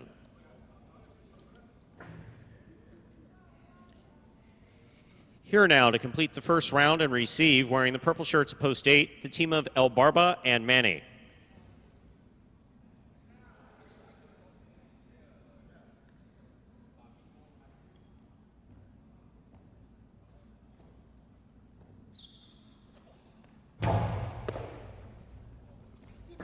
Light touch. Anderluck gets there. Backhand. Robote by Manny. Anderluck on the left side. Backhand. Manny on the Robote. Here's Nicholas moving in. Backhand thrown from the 8 line. Robote forehand by El Barba. Caught by Nicholas. Karen by Nicholas. Scooped up by El Barba.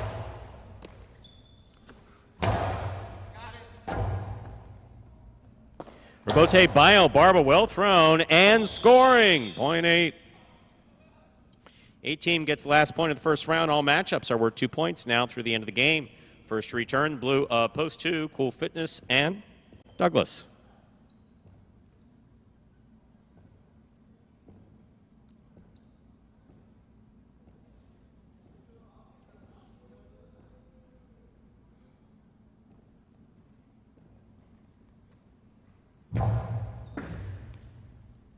Here's Douglas on the catch. Backhand, powerfully thrown. Robote coming out. Robote by El Barba, missed, 0.2. 2 on the board, 2 points. Here's post 3, Ikeda and Iriondo.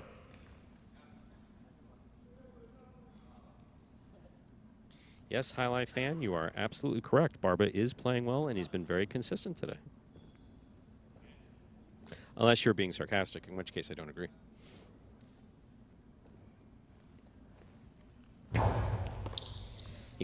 Ikeda picks the serve, backhand, a Robote forehand. Ikeda calls for it. That ball dropped, though. Nice save.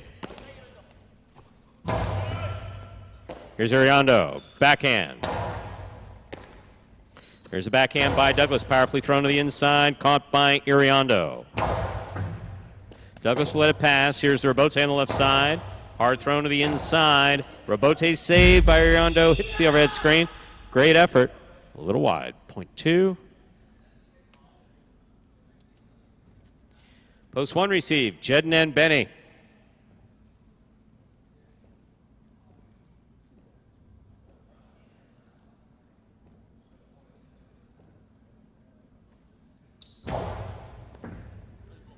There's a catch by Benny, backhand to the inside, wall to wall, Robote coming out.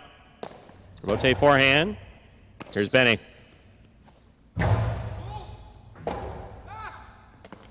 Cool Fitness makes a fine Robote forehand save. Here's Benny on the carom. Clean miss in the front court. Here's the catch by Benny. Douglas calls for it again. Blasts it back at Benny. Scoop attempt miss. Robote short. 0.2.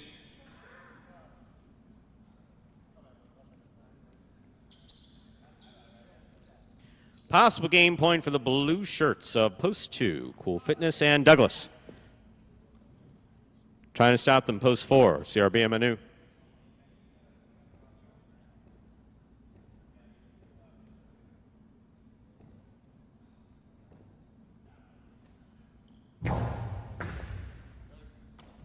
Here's the catch by Manu. Powerful backhand follows. Robote coming out. Cool Fitness is there. Nice play. Manu makes the catch. Backhand. Robote coming out. Robote forehand by Cool Fitness. Here's Manu.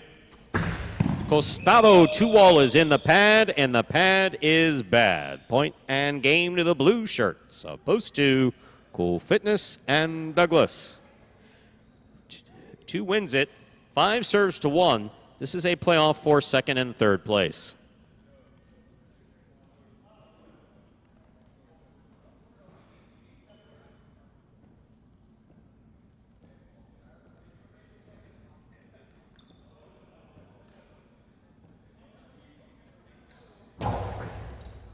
Benny moves in to make the catch. Here's the backhand. Powerfully thrown. Juice on the 2-wall, scooped up by Jedden. Jedden blasts this one high. Busheri eyes on the ball. Little hop makes the play. Here's Benny. Low and hard. Scoop attempt missed. 1 places, 5 shows. 2-1-5. Unofficial order finish for Game 5.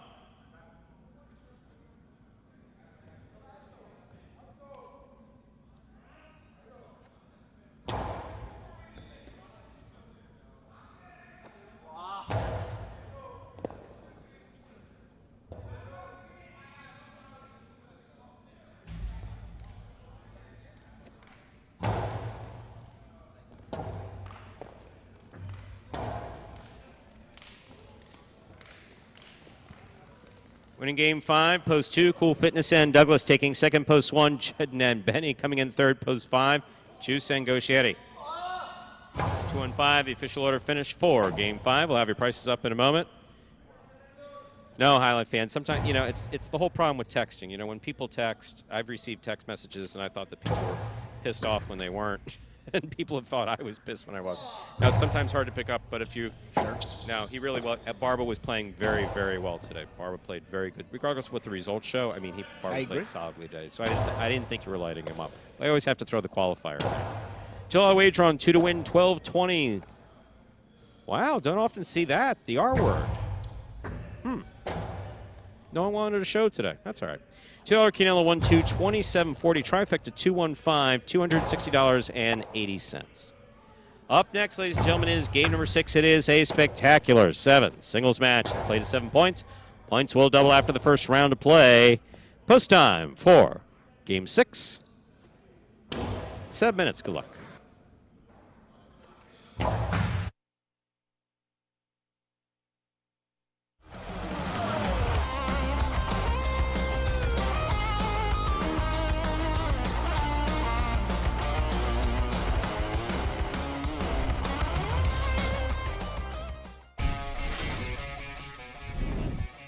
Bote saved by Kubala. That's nice.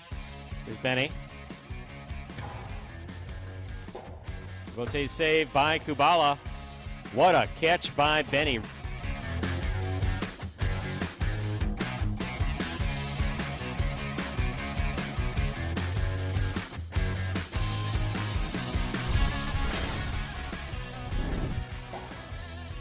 Bote forehand by Benny. Spinner makes the catch. Spinner over the top with a long carom. Benny reads it, stops it from the outside at the 8 line. Beautiful catch by Spinner at the 11 line.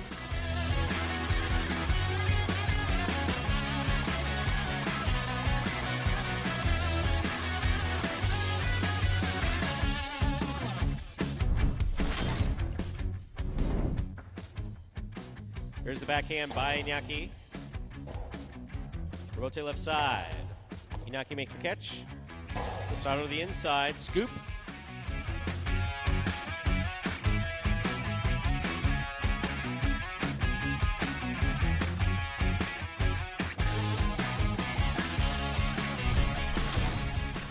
Hard throw by Julian Robote coming back out. Robote saved by Manu. Julian aggressively from the forehand. Throws the carom. Stopped by Flores. Flores throws it to pass. What a catch by Julian.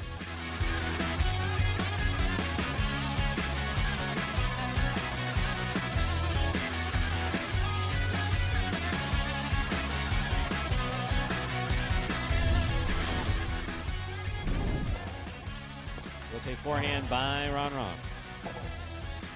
Nicholas saves their boat on the left side. It's mid-court. Gets out of the way nicely. Low and hard to the inside. Scooped up by Nicholas.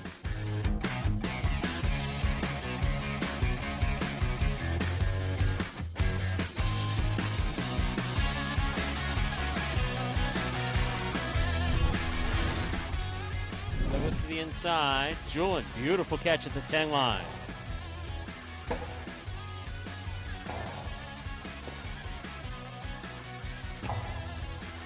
Scoop by Douglas.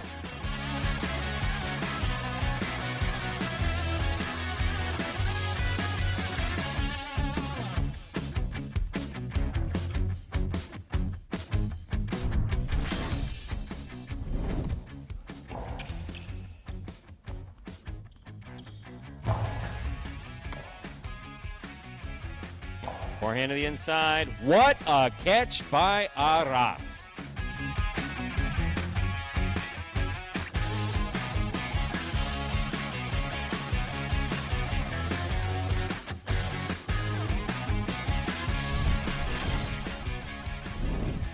Rotate forehand. Passing by Ikeda. Beautiful throw. 2-all does not open up. Stopped by Ikeda. Ikeda from the forehand looking to pass to the inside. What a beautiful catch.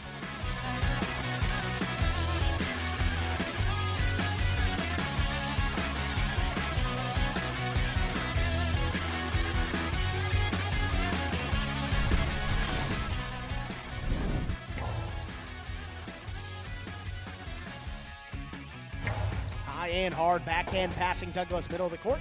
Left side Robote, big bouncer to the inside. What a scoop there by Jerry.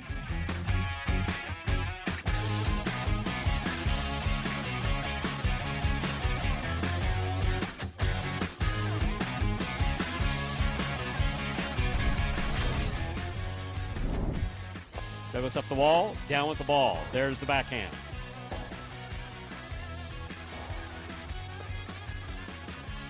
Coasty to the inside. What a catch by Nicholas.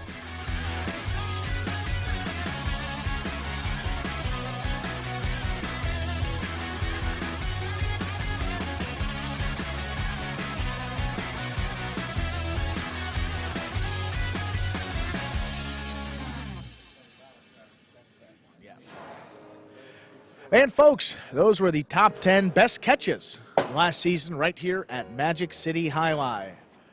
Just under 3 minutes until we begin game number 6. Start of the feature singles games in this afternoon's performance also begins the late pick 3 for today. Play the late pick 3. Get the winners of the next 3 games, 6, 7, and 8 to cash in. So, Andrew, am I to understand that you just announced your retirement from announcing you take on professional golf? Is that what I heard? For a day.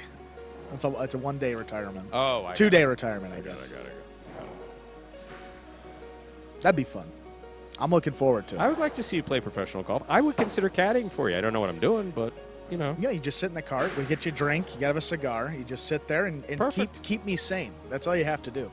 I'll take the job. Yeah, I think you can do it. You're probably up there with, I would say probably top 2 people that could calm me down. You know, if I really need it. Sometimes. You haven't seen me on the golf course, you know. You haven't seen me after I pull hook a drive into the water. Yeah, that'll get anyone going. I might not have patience for that. No, trust me. No, I'll tell you. Mr. Blackman, please start throwing the golf clubs in front of you as opposed to behind you so we don't have to go backwards. Yeah, that's not good. I'll tie a rope around your waist to go retrieve the club from the water. Yeah, but no. In all seriousness, you can't. It's like highlight. The more frustrated you are, the worse you play. You have to stay level-headed. You got to, these 6 between the ears are the most important in golf. Amazing, isn't it? I know that with highlight. It's very similar. We always talk about how frustrating it is. It's, golf is not up there, but highlight number 1. Wow, Adam's suggesting a John Daly-like performance. Maybe in the practice round, we'll do a little John Daly, and then when we get to the not a heavy, but I mean I have to admit I like his. Well, it's just a couple of his attitude is entertaining. A couple of adult beverages, and we just barefoot in one. Yeah, just kind of send it with the driver. However, wherever it goes, we only care about how far it goes. With that, let's begin game number 6. And funny, and Ernesto's saying that John Rahm from the Basque Country just won the Masters. I think he's from. He said Barica? Is that a town? I got to look it up. I think that we are ready to begin Game 6. It is a spectacular 7th singles match. First of our 2 feature singles games in today's performance. Up first and serving, The red shirt at post 1, Nicholas receiving in the blue post 2, Jairo. Yes, Barica, Spain, in the Basque Country, to John Rahm. Congratulations. Congratulations, John Rahm.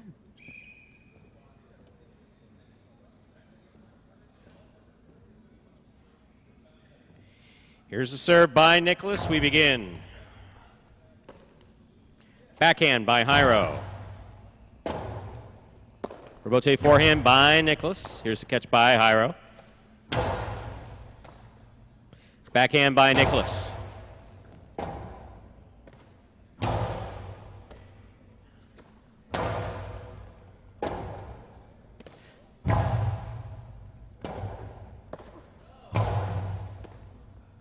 Jairo winds up, puts the coastie inside. Nicholas on the rebote. Jairo from the 6th line. Drop shot scores from the forehand of Jairo, point 2. Jairo first on the board. Today's 6th game. That'll bring to the court the white shirt at post 3, Osheri.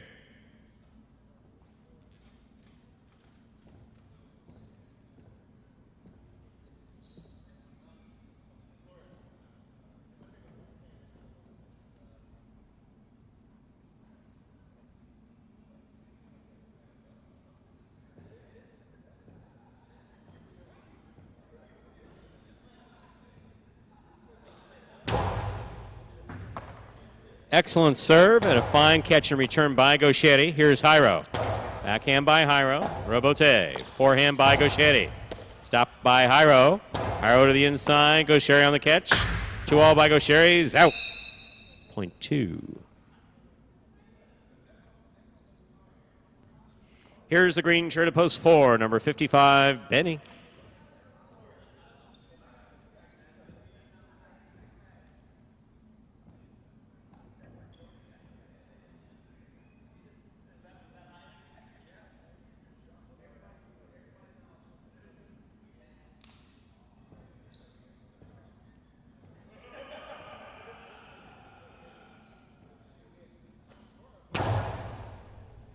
Here's a backhand by Benny.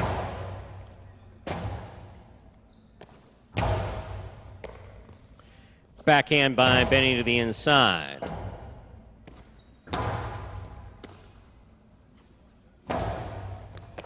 Good pickup by Jairo on the left side. Backhand from the 9 line.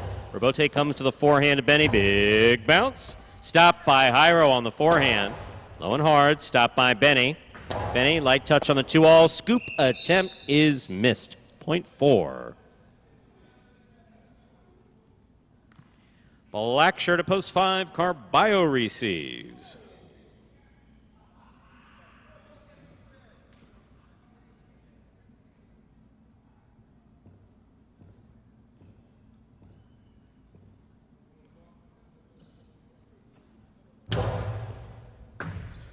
Carballo from the 11. Hard throw to the inside, passes, Rebote left side by Benny, caught by Carballo. Carballo on the pass. Rebote 2-all by Benny with a light touch, opens wide and scores point 4.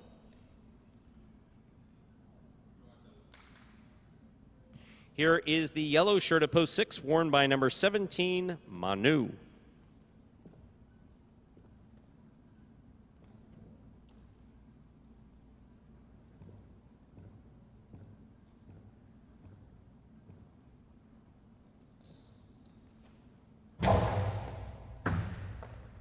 Nice reach by Manu. Ball stayed to the inside. Here's Benny. From the 9 line, Rebote coming out. Rebote, midcourt. Benny makes the catch. Forehand from the 7 line on the carom. He scores. Point 4. 4 on the board with 3 points. Here's post 7. Arats.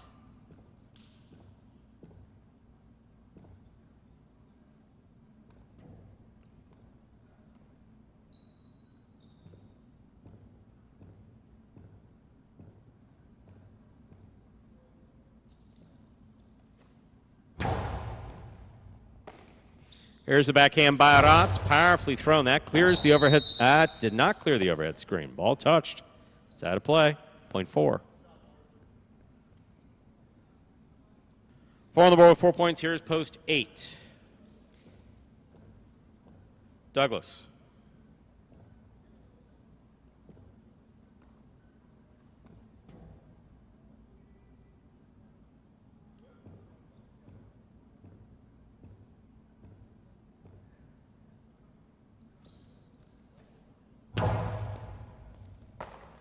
Douglas on the backhand, powerfully thrown low end hard. What a catch by Benny at the 9 line. Robote. Robote forehand by Douglas. Benny's there. 2-all by Benny. Opens. It's stopped by Douglas. Douglas powerful forehand, passing to the inside. Will score. 0.8. Last point of the first round goes to Douglas in the purple shirt. All matchups are worth 2 points now through the end of the game. First to return, the red of post 1, Nicholas.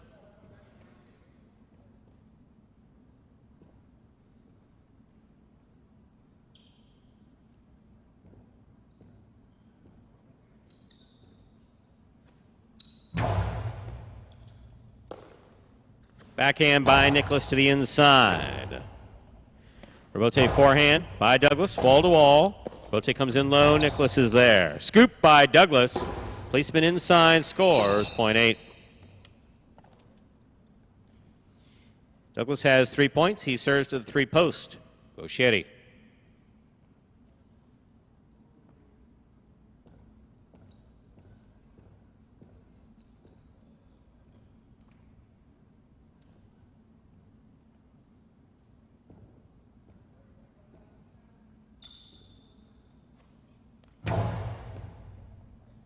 Excellent catch by Gauchetti. Powerful backhand caught by Douglas. Backhand by Douglas. Robote. Left side by Gauchetti. Douglas takes it on the bounce at the 9 line. Fakes the carom, puts it inside. Gauchetti will take it off the tip of the cesta, 0.8.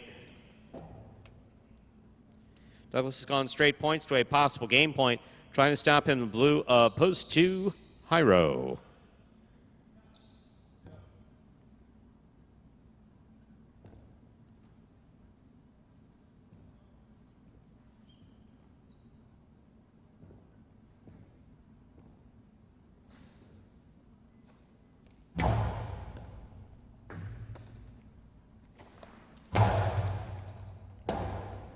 Robote forehand by Douglas, wall to wall. Robote stays inside. That's the overhead screen. Point and a perfect game for the purple shirt of post 8. Douglas, 4 places, 2 shows. Unofficial order finish, 8-4-2. Your prices will be up in a moment.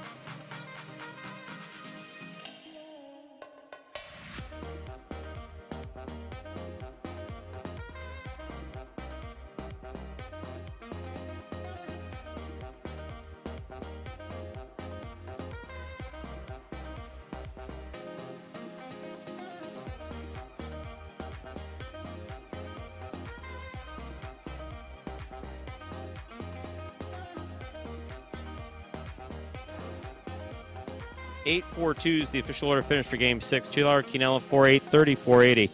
Trifecta 8-4-2, 327-20. $2 wager on 8 to win, $18. Up next, ladies and gentlemen, is game number 7, the second of our 2 doubles games in today's performance. Next game, we played 2 7 points. Points double after the first round of play. Game 7 closes out the high 5 for today. Post time for Game 7. Now, 7 minutes away. Good luck. So, fortunately, Magic City has so moved the needle on highlight that a lot of the questions that come up refer to the old days, which fortunately have nothing to do with us. But I do want to get back to Richard, as a longtime supporter of the program. 70s and 80s in Connecticut, highlight was thriving. Yes, it absolutely was. There is no question that the events of 1988 hurt the sport, and I do think that it set the groundwork for what happened. But at the end of the day, it's, you know, highlight is a business, and depending upon the business model, it's either going to work or it's not going to work. And I don't believe that that business model that was in place was sustainable over the long term. It had to adjust. So, Richard, I do stick with my comment that I do believe that highlight needed to be legitimized as a sport, especially when it had a captive audience here in Florida before there were any other sports teams. If you have 40 years without a professional football team in town, and the front page of the Miami Herald, or at that time the Miami News, carries the return of Orbea, yeah, you know, or whoever the top highlight player is, and yes, those articles do exist, you have a you have the whole Florida market. And it's your responsibility as a company to take and run with that. Now, Connecticut basically picked up Highline because Highline was by statute seasonally run here in Florida.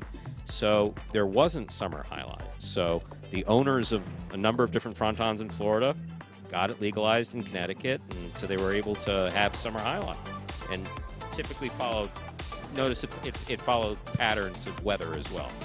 So, yeah, people moving here for the freedom or whatever it is they say they're doing right now. Yeah, the weather has a little something to do with it in the winter. And then in the summer, it's cooler up north. So, the events of 1988 definitely, in my opinion, were mishandled entirely on both sides. I mean, entirely on both sides. You can't just say it's the union's fault. You can't just say it's the owner's fault. It was a joint mistake, just as one series of mistake after mistake after mistake.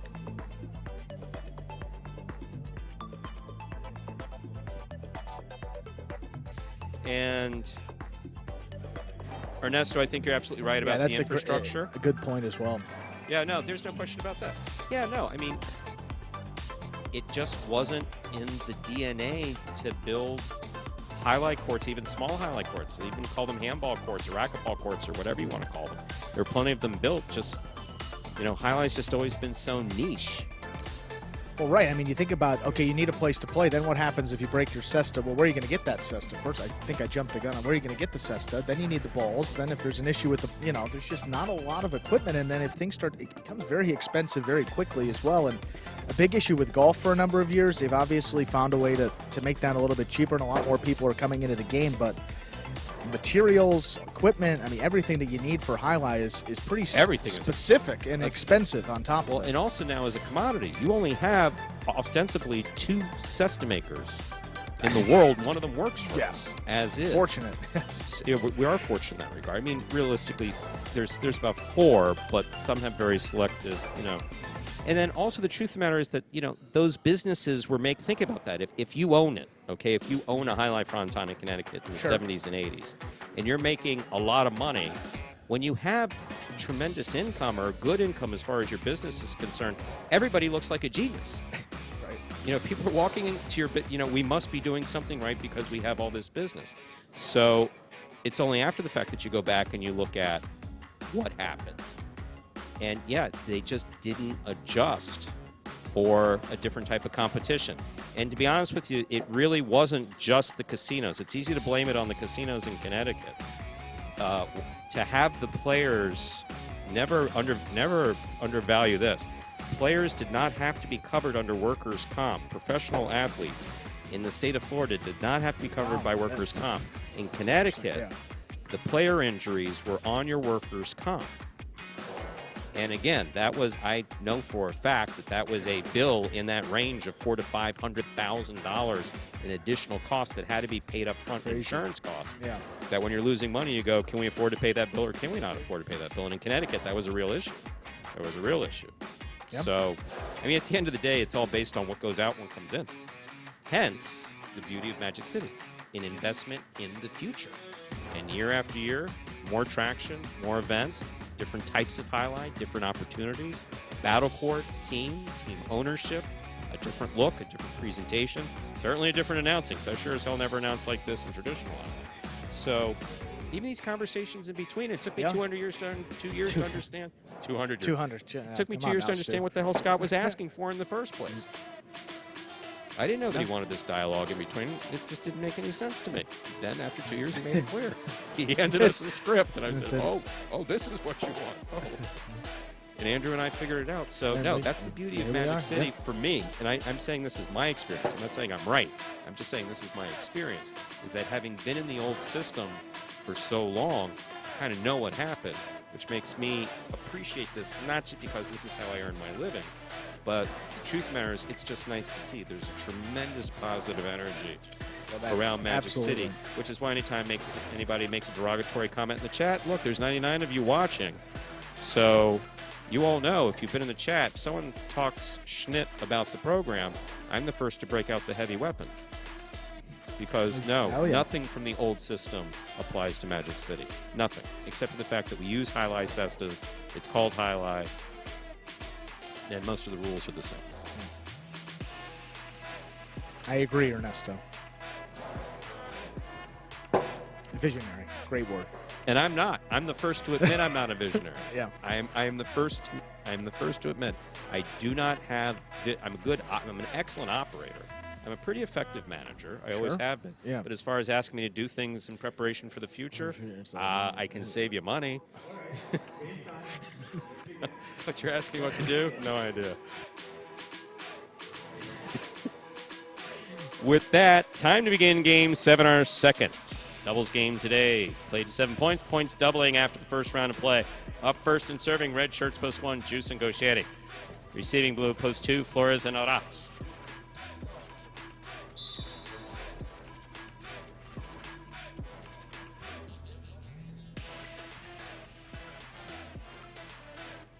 There's served by Juice. We have begun. Beautiful catch by Gaucheri. There's the backhand. Arats, backhand 2-all, caught in the air by Juice. Juice hard to the inside, and Arats is there. Here's the backhand. Backhand by Gaucheri. Wall to wall, Robote coming out. Forehand Robote by Flores. It scores. Point 1.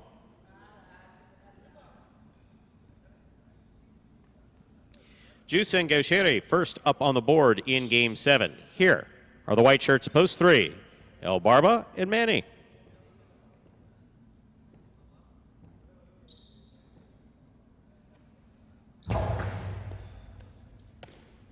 Here's Manny on the backhand to the inside. Gaucheri, good catch. Backhand from the 12 line.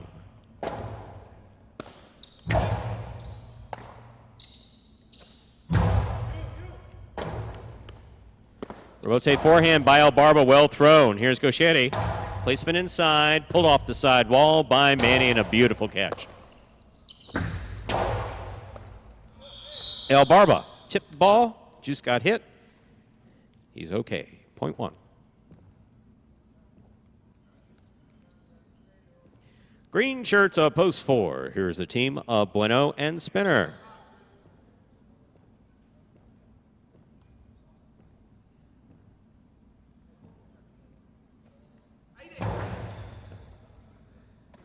Here's Spinner on the backhand. That's powerfully thrown.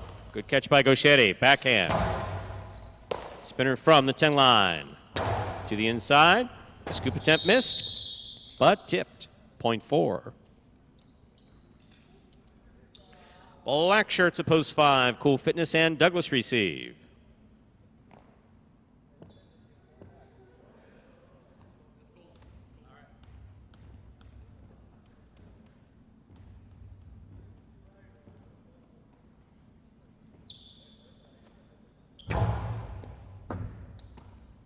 There's a backhand by Douglas, powerfully thrown to the inside.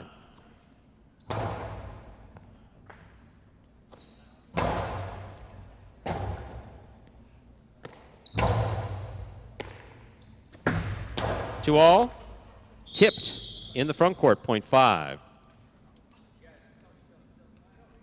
In this matchup, we have Cool Fitness serving to the yellow shirts of post 6, worn by the team of Ikeda and Iriondo.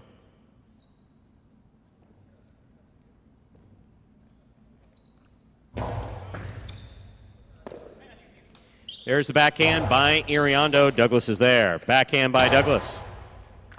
Ball tipped in the backcourt, point 5. 2 points for the 5 post. Here are the pink shirts of post 7, Jedden and Benny.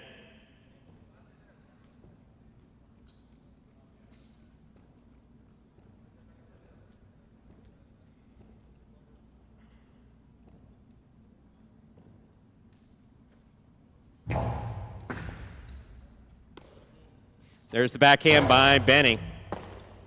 There's the backhand by Douglas. Good catch by Benny, deep in the corner. Here's Douglas on the backhand from the 11 line. Jen on the catch. Robote came right back to the side wall and scored, point 7.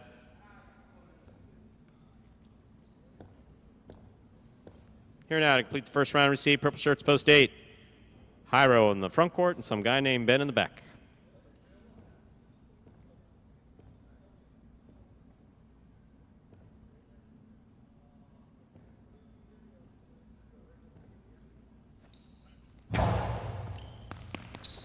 Jairo picks a serve, powerful backhand. Benny's looking for the rebote at the 7 line. Jairo, backhand, powerfully thrown. Rebote. Rebote forehand. Jairo makes the catch. Big right side by Jairo. Wonky bounce, picked off by Benny in the backcourt. Jairo on the catch, backhand from the 5 line. Rebote coming out. Jedden on the rebote. Rebote forehand. Caught in the air, dropped in the air, 0.7. We've completed the first round of play. All matchups are worth 2 points. Now through the end of the game. First return, blue post 2, Flores and Rotz.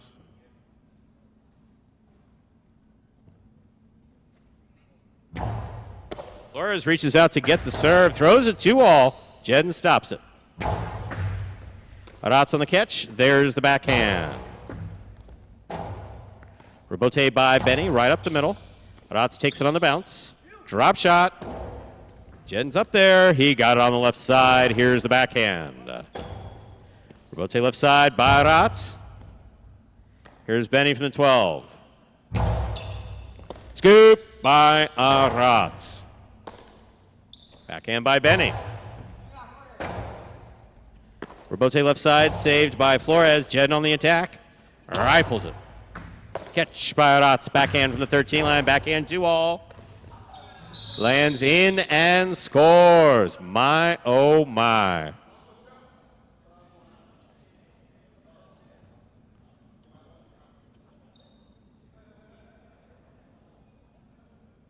White shirts, a post 3 receive a Barba and Manning.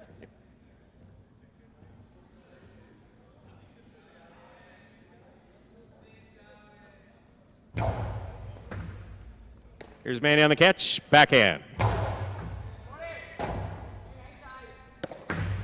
2-all with a light touch. El Barba's on it. Drop shot, well, kind of a drop shot, right up the middle. Here's the backhand by Flores. Rebote by El Barba. Light touch. Rotz is there. Powerful throw. Manny looking for the rebote. A twisty kind of thing on the right side.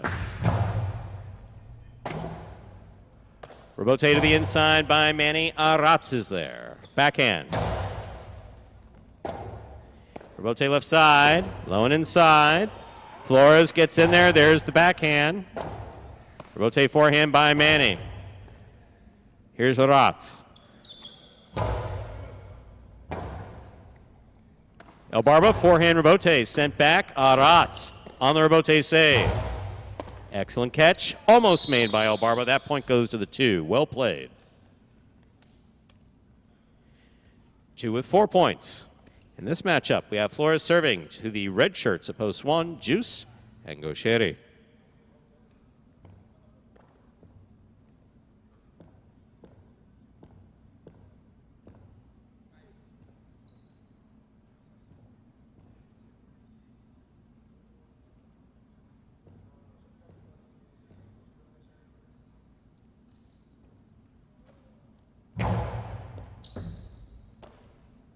Here's the backhand by Gaucheri. Powerfully thrown. Rebote coming out. Flores at the sidewall. Outside placement of the forehand rebote. Beautifully thrown by Flores.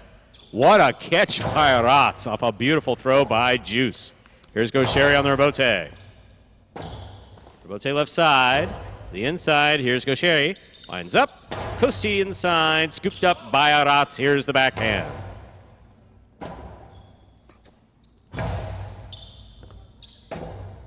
Rebote left side by Rotz. Big bounce. Stopped by Gaucheri. Good control on the left side. Here's the backhand. Rotz at the back wall with a hop makes the catch. Gaucheri on the scoop. Blasts the forehand. Here's the catch by Rotz again. Passing the back quarter. Well, Magic City bounce. Rotz makes the save. Drop shot. Flores got it. Split placement will score.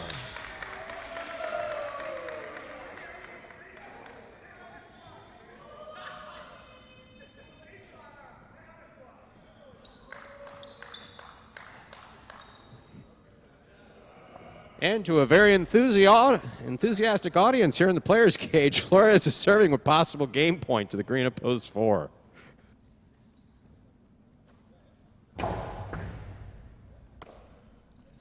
There's the backhand by Spinner. Arats is there. Backhand. Bueno on the forehand. He sends it deep. Arats on the 12 line. Backhand to the inside. Bueno, good catch. Backhand. Powerfully thrown. Backhand by Spinner. Arats advances. Makes the catch in the air. Scoop attempt missed. No. Rebote. Point in game. Post 2. Flores and Arats. 5, 7, and 1 remain in the playoff for second and third place. 5 first serves, 2-7.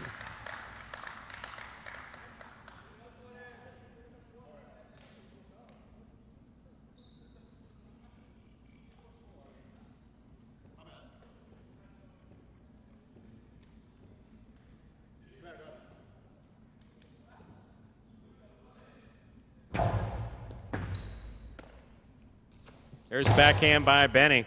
Here's Douglas. Backhand to the inside.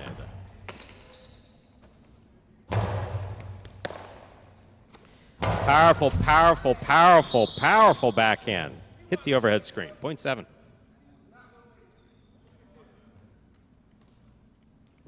Seven on the board with 4 points. Possible place point. Here's post 1, Juice and Gaucheri.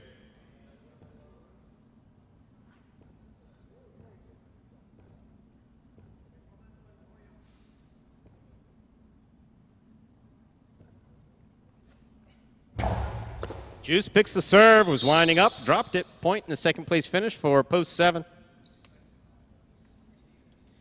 5 serves to 1. This is a playoff for third place.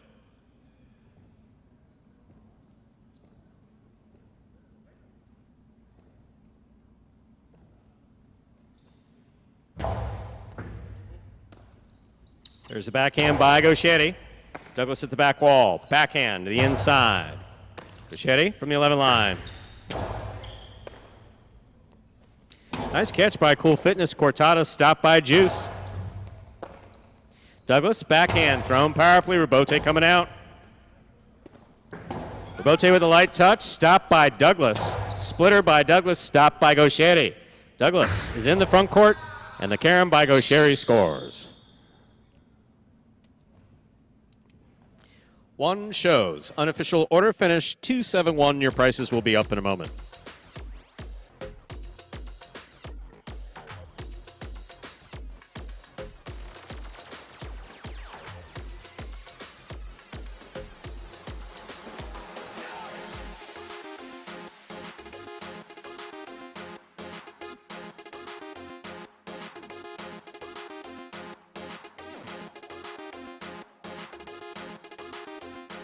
Winning game 7, post 2, Flores and Arats. Taking second, post 7, Jedden and Benny. Coming in third, post 1, Juice and Gaucheri. The prices are official. $2 Canelo 2-7, $20.20. $2 trifecta 271, 602 even. $2 wager on 2 to win, $8.20. The high five, 542-8245. Numbers returning 190-40. Up next is the 8th and final game, a spectacular 7. Singles match. Plays 7 points. Points double after the first round of play. Post time for game 8 is now just 7 minutes away. And before we get to that wonderful video we played before everyone, let me hop into the chat and stop the arguing. So, cestas. Magic City cestas are made almost exclusively by Manny, number 60, right on the court now practicing. And they are made of materials that come directly from Spain. In fact, every year we have some of our Spanish players, when they come back from vacation, bring these gigantic bundles of ribs and frames, and membrane, and gloves.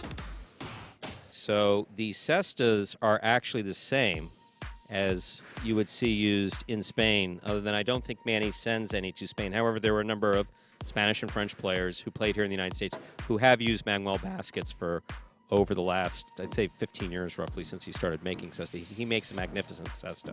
Now, the one thing that was different was that in the very beginning, we did use all of our cestas use the synthetic membrane. But synthetic membrane, what's the membrane? That's what the cestas are woven with.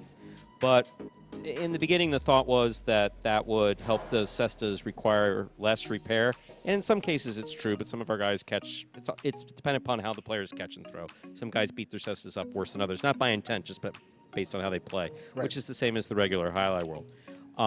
As far as size, Steve is correct. We don't have anybody that uses that I know of, that uses a traditional 67 back quarter. So we have 63.5 front court cestas, and we do have a couple players that play with a 65, which is kind of this hybrid based on the size of our court. So that the size is correct. I don't think that we have any traditional backcourt cestas used presently. But no, the cestas are the same as they have been, made from chestnut for the last 300 years of basketball sports. So that part is accurate. That is a clarification. And with that, I think we have a I think there's a video, trailer or something. A trailer, is that what they call it? Magic City Hustle. Hit it, Anthony. Remind me of Hustle City, man. Everybody got more than one gig.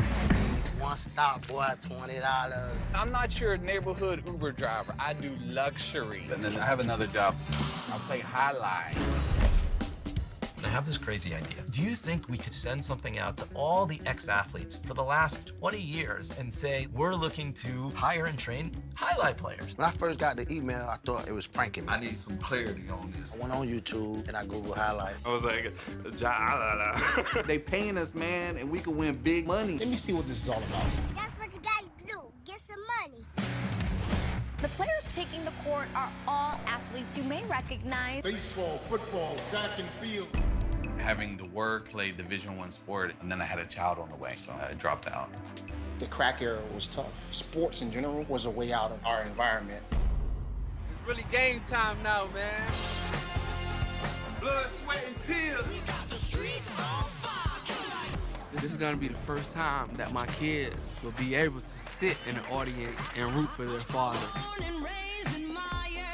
Who wants it more? This is a sacrifice I think is going to pay off in the end. This is a dream for me. I gotta win. Can't get drama better than this. Highlight became the new hustle. Let's get ready to play.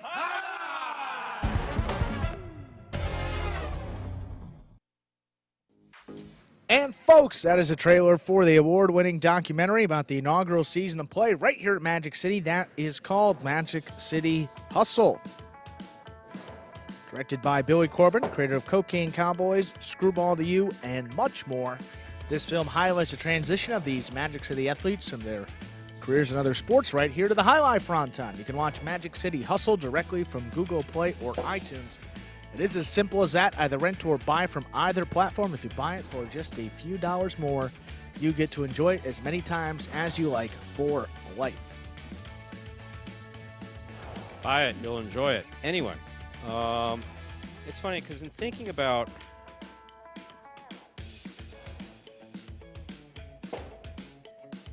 yes, Pat. Once upon a time, there were many cesta makers. I mean, I remember in the 90s, Police, Potero, Eager Be They 1, Eager Be They 2. We had two different Eager Be Theys that were making cestas. Ulacia came in later. Kako.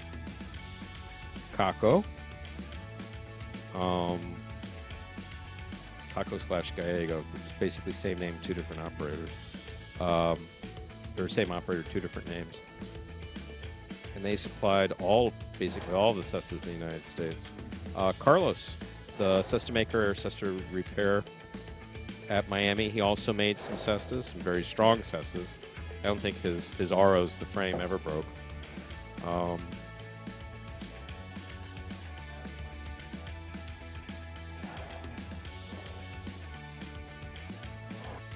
think that about covers it. Mancho. I used to have some great conversations with Macho. Not really conversations, but I would work the counter and sew highlight balls, and he was repairing cestas in his room. And between us was that magnificent parrot, Herman. Herman, who I believe Herman just passed away last year. I mean, Herman goes back to my childhood. What? Herman was the parrot. No, there was a parrot. You're talking like a legitimate bird. No, a legitimate, yeah, okay, all right. A legitimate parrot. A legitimate parrot. I didn't know if you your nickname had the parrot or something. I was like, no. Legitimate parrot in a cage at North Miami Amateur Highlight. Used to sit next to the cage. Herman. If you worked the counter, Herman was one of your responsibilities. Yeah. Herman and I got along really well. I was one of the guys who worked the counter when we put Herman on my shoulder. Yeah, I like it. We talk? Hello. I think that was a little bit. Yeah, not. We didn't want him to repeat much of what he heard around highlights. So. Yeah, that was my concern. Well, we do have Battle Court coming up today. Let's get you the schedule here before we begin Game 8. Chargers versus Renegades this evening. Iturbide and Spinner take on Goanagan Arta. Then Iriondo against Ben, followed by Iturbide against Arats. Zuleika and Iriondo will take on Goanagan Ben. Then Spinner versus Arta in singles. And we close it out with a top-ranked doubles match, Zuleika and Benny against Gosheri and Arats. Check that out at 5 p.m. Eastern Time over at watchhighlight.com, ESPN3, or on the Highlight app. Stu, game number 8. We're ready to begin Game 8. It is a spectacular 7 singles match. Played 7 points. Points double after the first round of play. Up first and serving, red shirt post 1, Manny. Receiving blue post 2 is Gosheri. No ping pong during the highlight games. Thank you.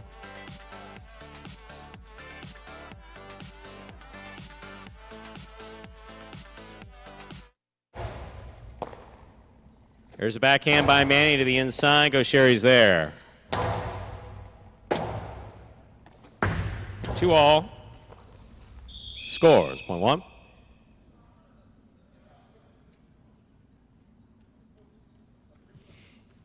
White shirt at post 3, Nicholas receives.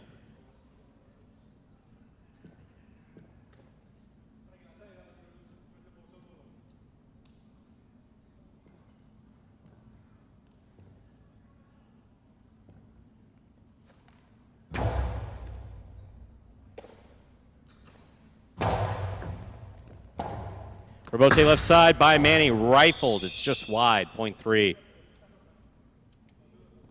Green shirt at post 4, Hyro receives.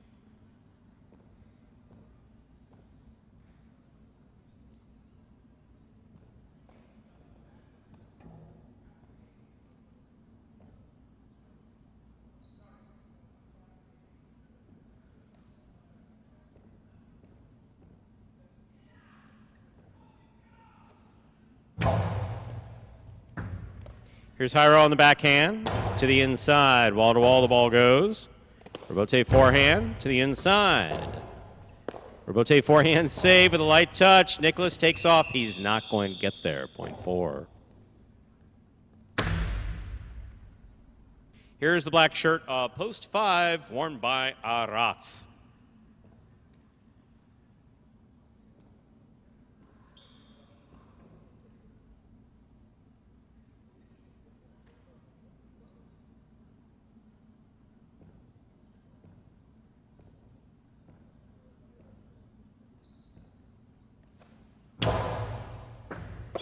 Excellent catch by Arats. There's the backhand. Hyro's there. Backhand.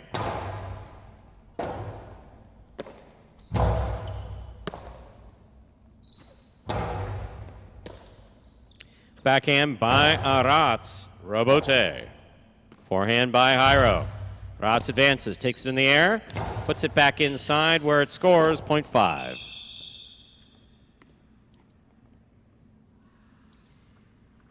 Here is the yellow shirt at post 6, worn by Douglas.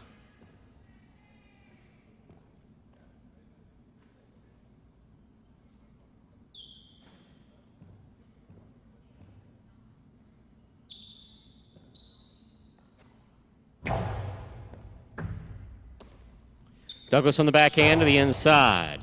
Arats from the 11 line. Ball tipped.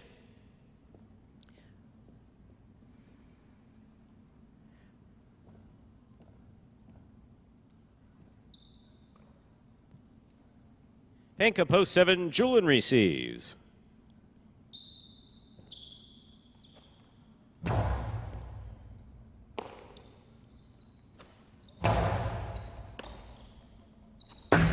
Two all. Out. 0.7.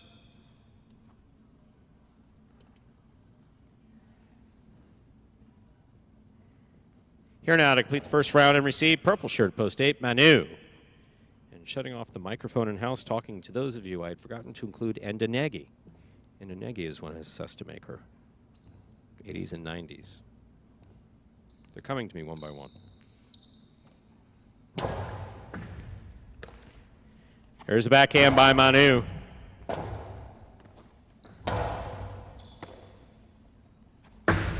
Two all with a light touch. Will score. 0.8.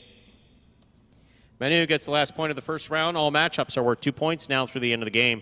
First to return, the blue post 2, Gauchetti.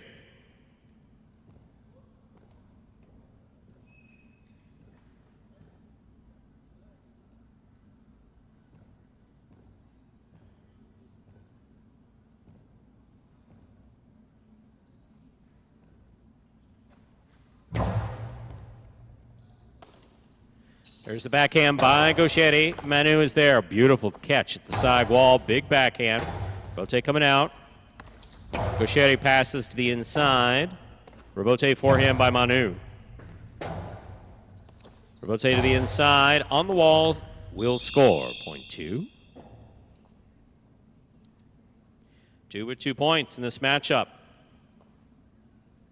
Gauchetti serves 2. Manny, red at post 1.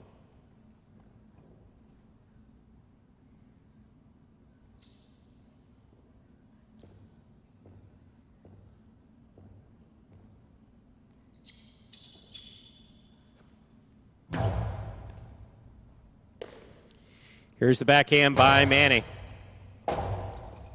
Robote forehand save, a diving save backwards by Gauchetti. Manny on the catch. 2 all opens and scores, 0.1. 1 with 3 points. Here's post 3. Nicholas.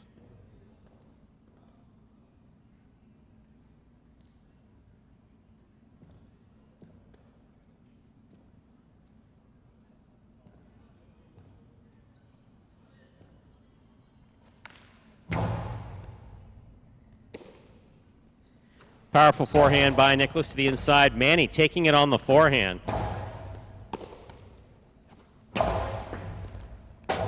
Robote saved by Manny. Here's Nicholas.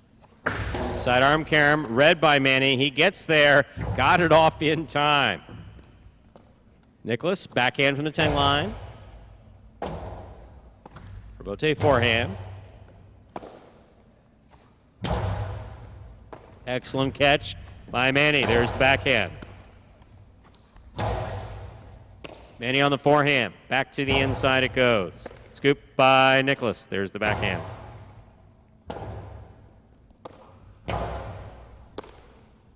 Backhand by Nicholas.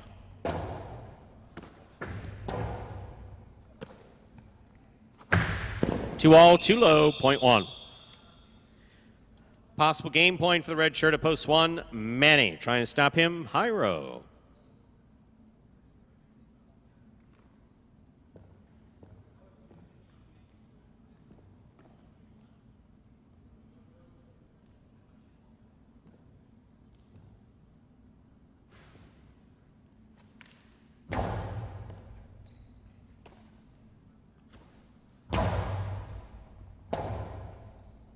Robote forehand. Here's the catch by Hyro. Powerful forehand by Hyro. Robote left side. Catch by Hyro. Backhand.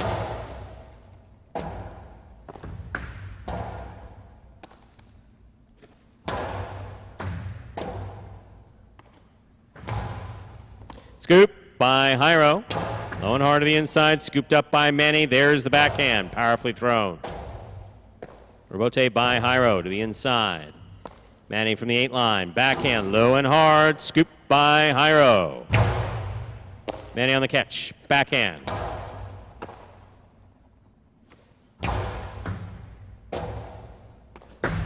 2-all is out. Point 4. 4 on the board with 3 points. Here's post 6. Douglas.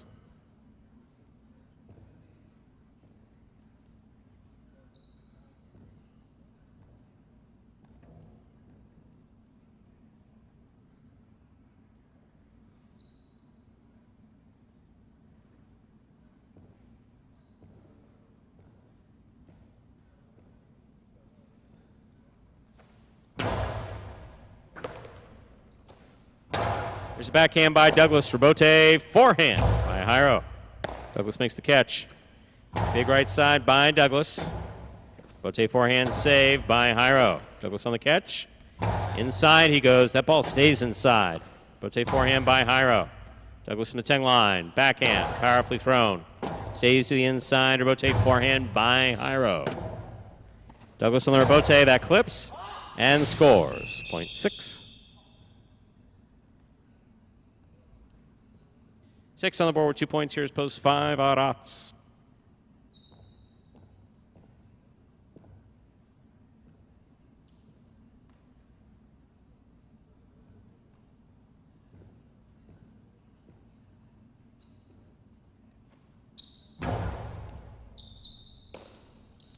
Here's a backhand by Arats. Rebote forehand. Interference ruled. The point will be replayed. Douglas serves.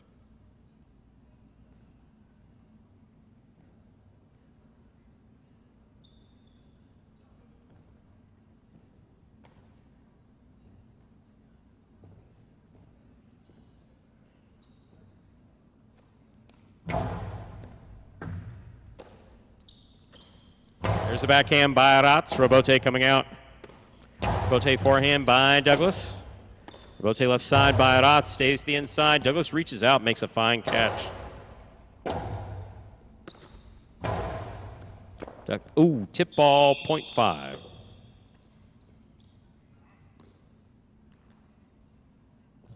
Arats with 4 points. Here's post 7, the pink shirt, Julian.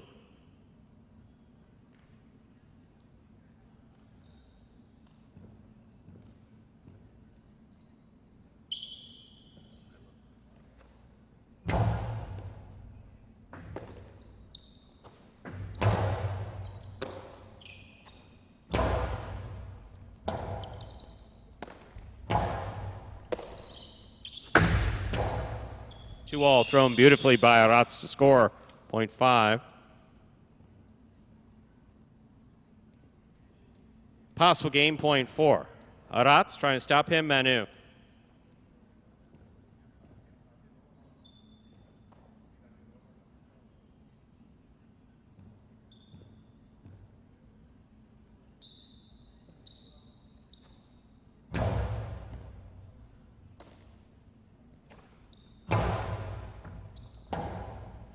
Rebote left side, 2-all. Manu stops it. Powerful forehand, high. Read by Arats. Arats Cox puts that back inside, out of reach for the win. Point and game to the black shirt at post 5, Arats. 1 places, 4 shows. Unofficial order finished, 5-1-4. Your prices will be up in a moment.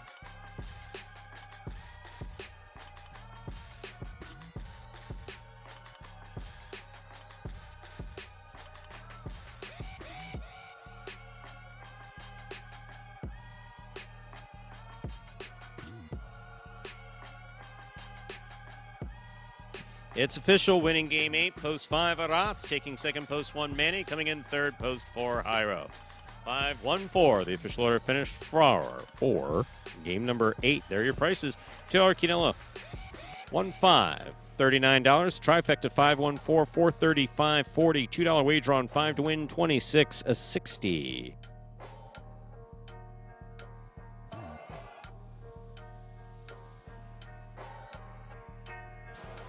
Pick 3, 825, 3 of 3 numbers, returning $530.40.